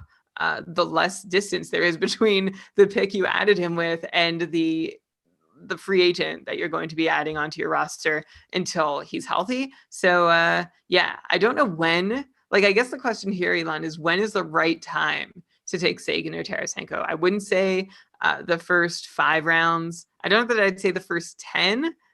Tarasenko, but yeah, I don't know. I feel like somewhere around round 10 is when I'd start thinking about them. Yeah, I don't know. I probably would wait. Like, I just think Yahoo has them way too far down. Like, that's like after the draft, the way they have it ranked. But I'm also someone who, well, especially in Cupful, where only the top 6 out of 14 make the playoffs, I probably would be waiting pretty late, like into the last 2-3 rounds, because they're both scheduled to miss probably like a big majority of the season, especially Seguin. But I just wanted to say that like people should draft them. But you're right, that like there's huge value, but it's a big risk. So. Right. I also think it's courteous of Yahoo to rank Seguin and Tarasenko so low, because they are the sort of player that an auto drafter would end up picking with like one of their first, second, or third round picks. So because they're so far down the list, that's not going to happen. And you can actually choose them strategically. And also the other teams in your league will not be dead before the season even starts, because they spent early picks on Seguin and Tarasenko. That's a great point, Brian. Like, Yahoo has screwed people over in the past. Like, Bufflin was picked in like every Cupful league last year by someone who auto drafted, and he didn't play the whole season, and we knew that he wasn't going to play or was likely not to play the season at the time. So yeah, it's nice that Yahoo puts these guys far down that we know people would be very upset about if they ended up drafting in a high round. Here's another goalie I'll throw out, Thomas Greiss. I think I brought him up before. He's the 48th ranked goalie. I mean, if I got Gibson and Ullmark, then I'll take Thomas Greiss at the end. Like, yeah, Detroit is, bad. It's going to be really tough for him, but they signed him for decent money. He's going to play. He's been a solid, at least league average goalie. So why not take a shot on him? It's the kind of guy you hold him if he's good, drop him if he's not. So I'm not saying to like reach for Thomas Greiss, but it's crazy that they have him as the 48th ranked goalie. They're basically saying that they have no faith in him, and they should. He's been good. Yeah. I wonder if they're just really overweighting wins in their formula. Maybe. I can't figure it out. But yeah, Greiss, in the vein of Gibson and Matt Murray, somebody who's going to see a lot of pucks and hopefully do a decent enough job of stopping them, but also don't expect a whole lot of wins to come your way. Yeah, here, one more goalie I'll throw at you at 427. So Greiss, by the way, was at 348. Is Kaapo Kakkonen, who now news has come out that Alex Stalock is injured. So it's very likely that Kakkonen will start the season in Minnesota as Cam Talbot's backup. And Kakkonen is like a prospect that people are excited about. Talbot, I think, is good, but I could see them being close to 50-50 or maybe 60-40. So either way, I think Kakkonen is definitely worth drafting if you're in a league where like backups are drafted generally. I would take Kakkonen over. Is this a hot take to say I take him over Marc-Andre Fleury? Or at least like in that conversation, they had Fleury, like I said, super high up. And I don't know, Kakkonen, like with the Stalock injury, Kakkonen should be higher. Maybe they made this list before Stalock got injured. They probably did.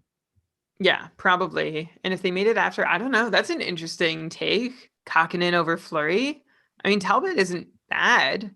He's inconsistent, but he's not bad. So I just don't know how much room there will be for Kakkonen to really take over. Minnesota. Is there room for Fleury to take over? No, but there's room for Fleury to play almost half the games on one of the best teams in the league. So he'll win often when he does play, where you can't necessarily say the same for Kakkonen. And you also can't say that he's like, I would guess if you made me project right now, I would project Fleury to have more games played than Kakkonen. That's fair. I got Fleury, though, I guess, is someone who has struggled a little bit lately. Like, I wonder if Kakkonen might have upside for higher save percentage. I don't know. I don't want to get into Fleury versus Kakkonen. I'm just saying Fleury was like the, 9th or 10th goalie, and Kakkonen is down at 427 as the let's see here, the 61st ranked goalie. There's probably goalies ahead of him that aren't even going to play next year, like Caden Primo. So, and Aiden Hill. So, well, Aiden Hill will probably play because Ronta's going to get injured, like always. But anyway, you get what I'm saying. Okay, so let's keep going here. A few more players to round this out. So Blake Coleman, a 360. Like, yeah, he's not going to be the Blake Coleman that he was in New Jersey when he was getting on the top power play and in the top 6 and playing with Gusev. He's going to be a third liner on Tampa, but in a multi-category league, he's great, right? Lots of hits, lots of shots. Love Blake Coleman, especially down at 360. And then how about, okay, 2 more players then I'll throw to you to comment. Mikheyev on the Leafs. We've talked about how there's a top 6 spot just waiting for someone to take it, to play with potentially like Tavares and Nylander, or with Matthews and Marner, right? So if Mikheyev could take that spot like he was before he got injured last year, then that would be great value. And then how about Oscar Lindblom at 384, who is apparently healthy. News came out that he's like cancer free for a while. I think the plan is that he's going to play next year. So that's great news for Oscar Lindblom. And don't forget, he was pacing for 49 points before his season was cut short last year after 30 games. And right before he had to, end his season, he was seeing some top power play time in early December.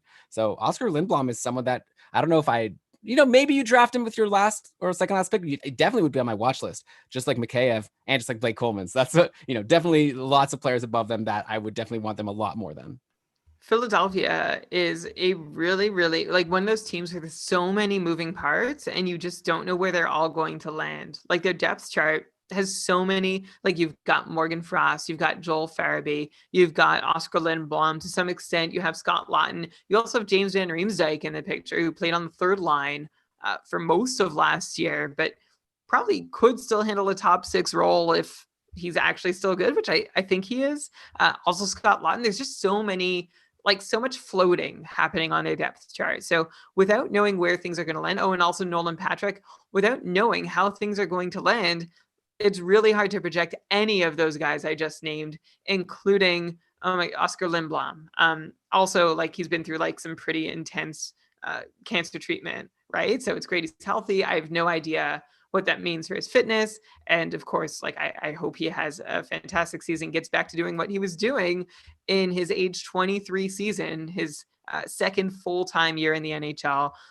Which was looking pretty good to be like almost a 50-point pace guy at that point. And all the numbers underlying looked really good. And he was given a lot of responsibility. He went from playing 13 and a half minutes a night to 17 and a half minutes a night in 1 year. That's a huge, huge bump. So let's see if he can get some of those minutes back and do something with them.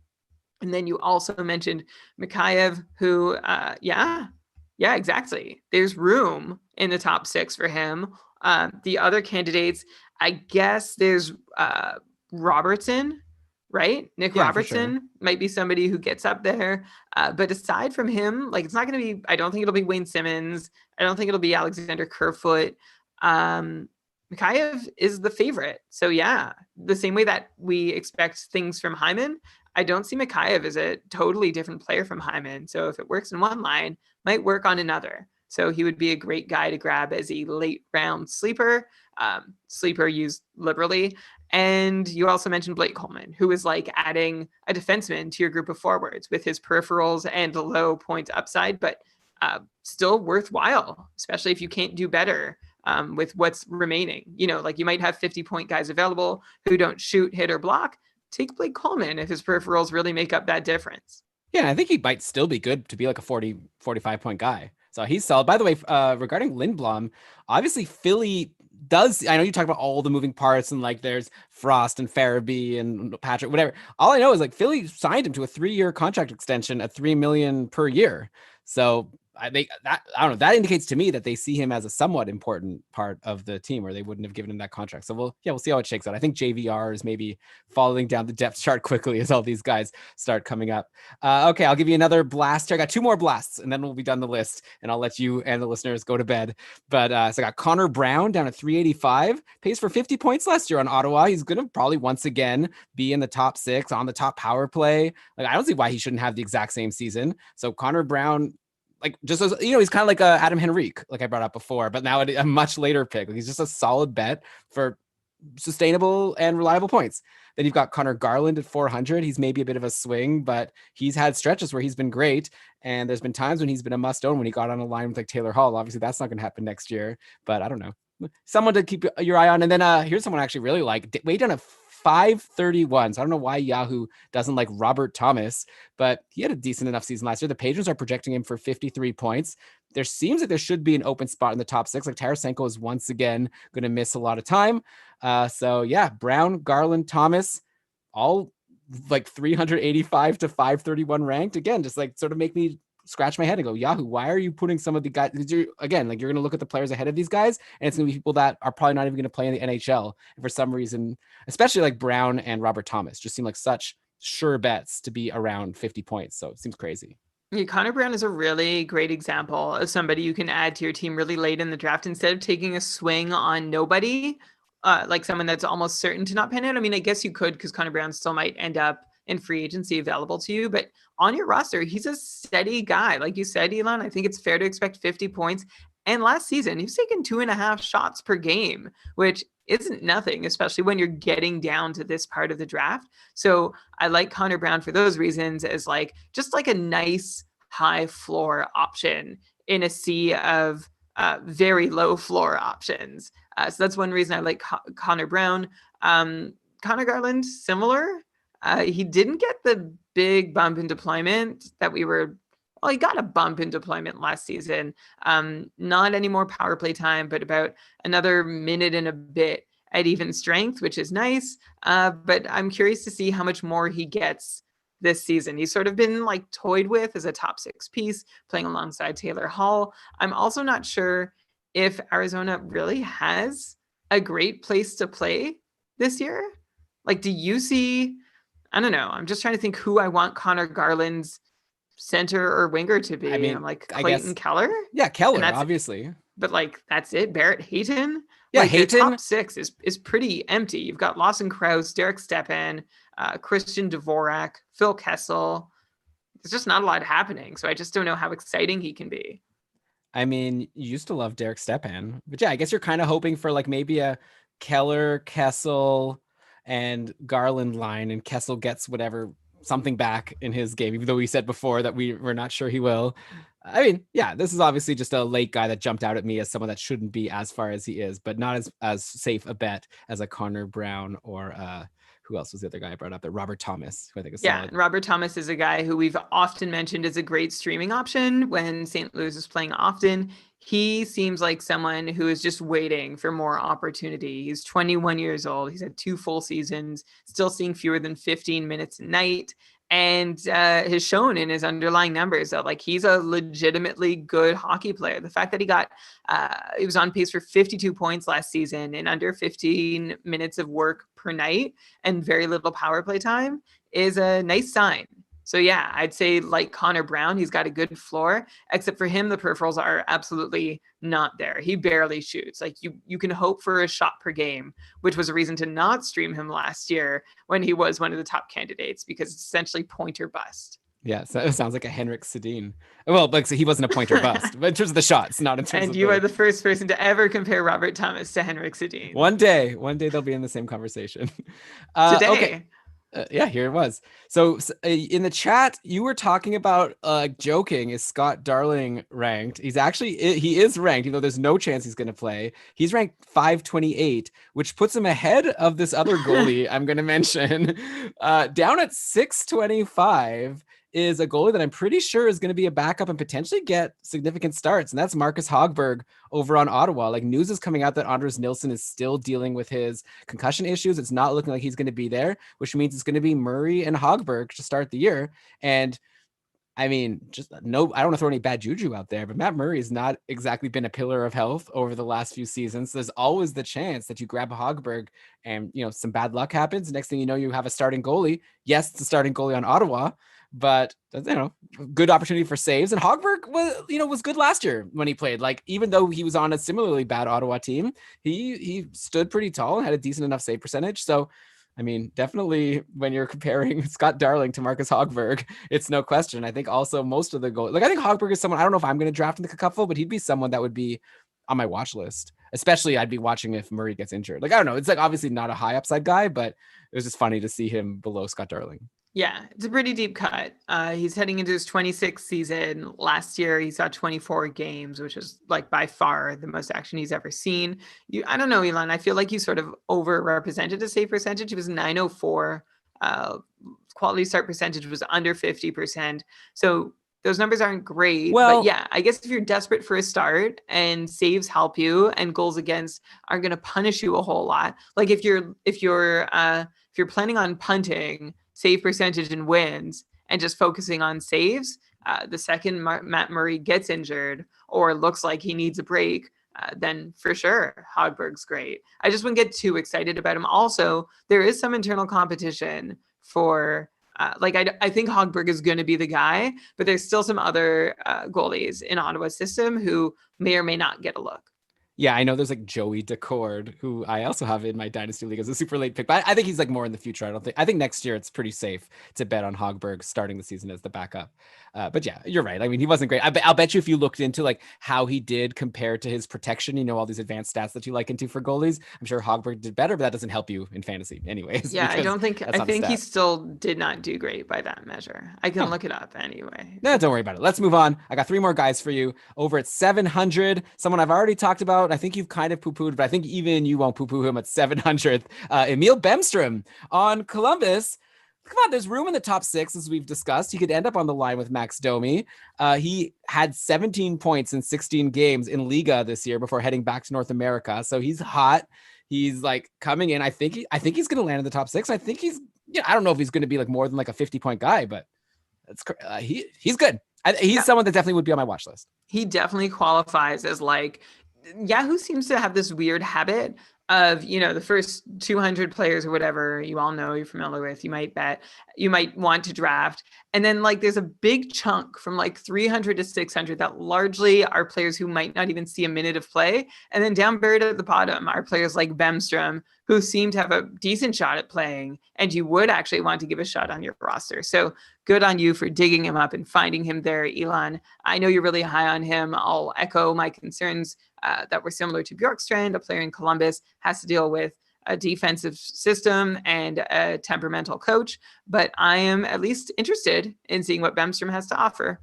Yeah, I mean, I wouldn't say I'm like really high on him, but he's someone I'm watching. I'm interested. Right. Like if you scroll down to the bottom of your Yahoo rankings, there are still players, like if you're in a deep enough league, that are like, oh yeah, I'll take him ahead of the 400 players who are ranked above.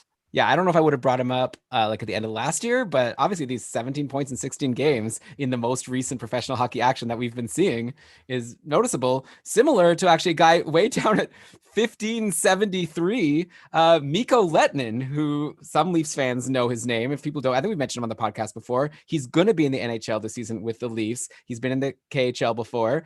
17 points in 17 games with Jokerit this season in the KHL, 49 points in 60 games last season. I'm not saying, Brian, don't start telling me that I'm saying that he's going to overtake Morgan Rielly for the top power, but I'm not saying it's going to happen. You did. There's a potential chance just because Morgan Rielly got bumped before from the top power play. So theoretically it could happen again. And Mikko Lehtinen is an offensive defenseman, but even if he doesn't, he's someone that obviously Yahoo has no faith in because he's down at 1573. I didn't realize they went that far.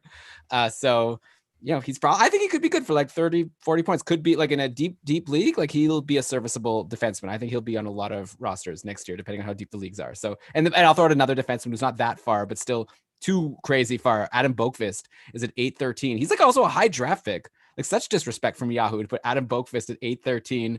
Patrons projected him for 35. He's got clear top power play upside on Chicago. So unlike Lehtinen, who has to compete with Morgan Rielly, Adam Boqvist just has to bump Duncan Keith, who at one point that would have been impossible, but now it's likely he did it even for stretches last season. So those are two defensemen if you really want to wait all the way to the end and then scroll, then you'll see Boqvist and Lehtinen, who are both going to be NHL defensemen next year. Yeah, and that's reason enough to have them on your draft list. And they both make really good lottery tickets that are the kinds of swings that you would take with your very last picks that can turn out to be a lot of fun. Or like we've said a bunch of times, you just drop and move on from if they're not panning out. But if they're not panning out. Hang on. You could leave it there if you have nothing to say. Yeah, if they're not panning out. Okay, so Brian, there we go. I just threw like 50 players at you. Adam is throwing out Bowen Byram there. Okay, a last minute. Let me see where Byram is ranked. Byram is ranked 340. So there you go. There might be some good value there. Another guy you could take potentially as a late pick. And if he makes the Colorado's so stacked on D, obviously. So it's like it's hard to imagine in his rookie season he gets like a ton of ice time without like some injuries happening there, like Devon Taves, Eric Johnson, like Graves, like are all ahead of him, including obviously Cale Makar. So anyway, Ian Cole. But he's someone I would take. I'd probably take Lettinen and Boqvist over Bowen Byram, not in for their careers, but like just for next season. I'm saying. So anyways, who cares? Who knows? Okay, this has been a blast, Brian, going through all of these players. Hopefully this has been useful to people who will be drafting on Yahoo. And yeah, just go and add all the players to your watch list that we mentioned on this show to make sure you don't miss them, even though they're super far down in Yahoo's rankings, farther than we think they should be. So yeah, thanks everyone for listening. Hope you enjoyed it. We'd love to hear from you. This is a show we do every year that I'm always really excited about. So I'd love to hear feedback about it and let me know if you were as excited about it as we were to put it on. So at Keeping Karlsson on Twitter. Obviously, the patrons, we're having a blast over in the Discord channel. I want to thank so much the patrons for all your support over the summer and leading into the season, and the people participating in the Cupful. Hope you're having fun in your slow drafts. If you are like signed up for the Cupful and you didn't realize that your draft has started, it has. And you've been auto picking. Like there's a couple people who may not have noticed yet. So make sure you get in there. If you haven't noticed, just so you know, as of the time that we started this recorder, if you haven't started drafting, just so you know, things have really taken off without you. At the time of recording, 641 picks had been made in Cupful drafts. Average pick was at the 34th overall, so that would be just starting the third round. Almost everyone had completed the first round except poor Tier 5 William, who are just getting behind the 8 ball with people who aren't on top of their draft, at least to start. We'll fix it. And over half the divisions have already completed round 2. So things are off and running. If you are a Cupful manager and you're not a part of this, we'll be in touch if we haven't already. Yeah. By the way, Tier 5 William has gotten into the second round. I'm just saying, someone just picked John Karlsson. Sean picked John Karlsson, 6th overall in the second round. Also, if you're in the Cupful, but you're not on Discord, get in there because you've got a league chat that we've set up and everyone's talking and people are like tagging each other when it's their picks and it's fun, right? Like, trust me, get on. You're probably thinking, oh, like if you're not on Discord right now, you're thinking, oh, like I don't want to get another app. Like it's too many chat apps. Like, trust me, we're having fun. Download the app, sync up. If you're a patron, it's really easy to sync up. Message me if you have a problem or Brian and get in there. But okay, if you're not a patron, you want to get in our Discord, even if you're not playing in the Cupful, it's still super fun to be a patron, right? We're chatting all the time, giving each other advice. So I guess we've blabbed a lot about Patreon, but no, I don't know why I say that. Giving each other advice. Plus, we try to give other perks to people who sign up to and support the show. Like we have our monthly patron cast. We share show notes. I'm going to share some the notes from today's show. So if you're interested, giving us a little bit of support, $5 a month gets you all the perks we can give you. keepingkarlsson.com/patron. But with that, Brian, I am done. Let's cue the outro music. And why don't you go ahead and read us the credits? All right. This episode of the Keeping Karlsson Fantasy Hockey Podcast was presented by Dobber Hockey and powered by our patrons. Logo art by Brendan Weeb. Outro music by Pat Roach. This episode was researched with help from Dobber Hockey, Frozen Pool, Dobber Prospects, Natural Stat Trick, Evolving Hockey, Cap Friendly, Charting Hockey, Hockey Reference, Hockey Viz, and Hockey Database. Oh, and Roto World. Great job as always. Brian, this was so fun. Looking forward to doing this all again next week. We're either going to be doing more goalies board next week or we're going to be doing an interview. So just a little hint of what's coming. Wow. I can't wait to find out. I'm sure you'll tell me at some point. Until then, remember, as the Cupful proves, fantasy hockey is for everyone. Boom. Bam. Okay. Wow. Thanks everyone for joining the chat. It was so fun. And now I will go and eat a cookie. Norm. Norm is joking in the chat that he's very proud that I guess Tier 5 William has made it to where they are, and maybe he gets to make his second pick before Tuesday. Okay. For what it's worth, I am 7 picks away from getting to make my second pick. You know, Brian, you did this like you manifested it. You were all like making your little jokes all throughout, like, guys, just FYI, I'm gonna use my whole pick clock just to strategize. So maybe some other people thought, well, if Brian does it, then maybe I might as well do it. And next thing We you know know, that's not your what's league is happening. it could be. No, it's not. Almost everybody who's absent is absent. Maybe they say that. Really, they are just Oh, like too they're just busy prepping. furiously spreadsheeting. Yeah, they're Yeah, just like, well, I guess if Brian could does it, be. I can do it. I'm not going to admit it like Brian does, but clearly I have the green light. Oh, okay. It's all my fault. Meanwhile, tier 6 Gunilla is in the fourth Crushing round. it. Actually, I think there's a couple tier 6s that are just rolling. It's Oh, because Shams' league is on pick 47. it's new blood, man. The new patrons are excited. The old patrons are like, I'm going to take my time and I'm not getting on Discord either. Okay. Why are you using your Jacob voice? It's like an old person that's been Oh, around a long time, been around the block. Yeah. I'm in tier 2. I don't use Discord. All right. Bye, everyone. This was a blast. Talk to you Hi, later. thanks for being here. That makes I'm gonna collapse. Okay, you did great. So did you. You did just as great. Wow. That's really nice of you. All right. Bye.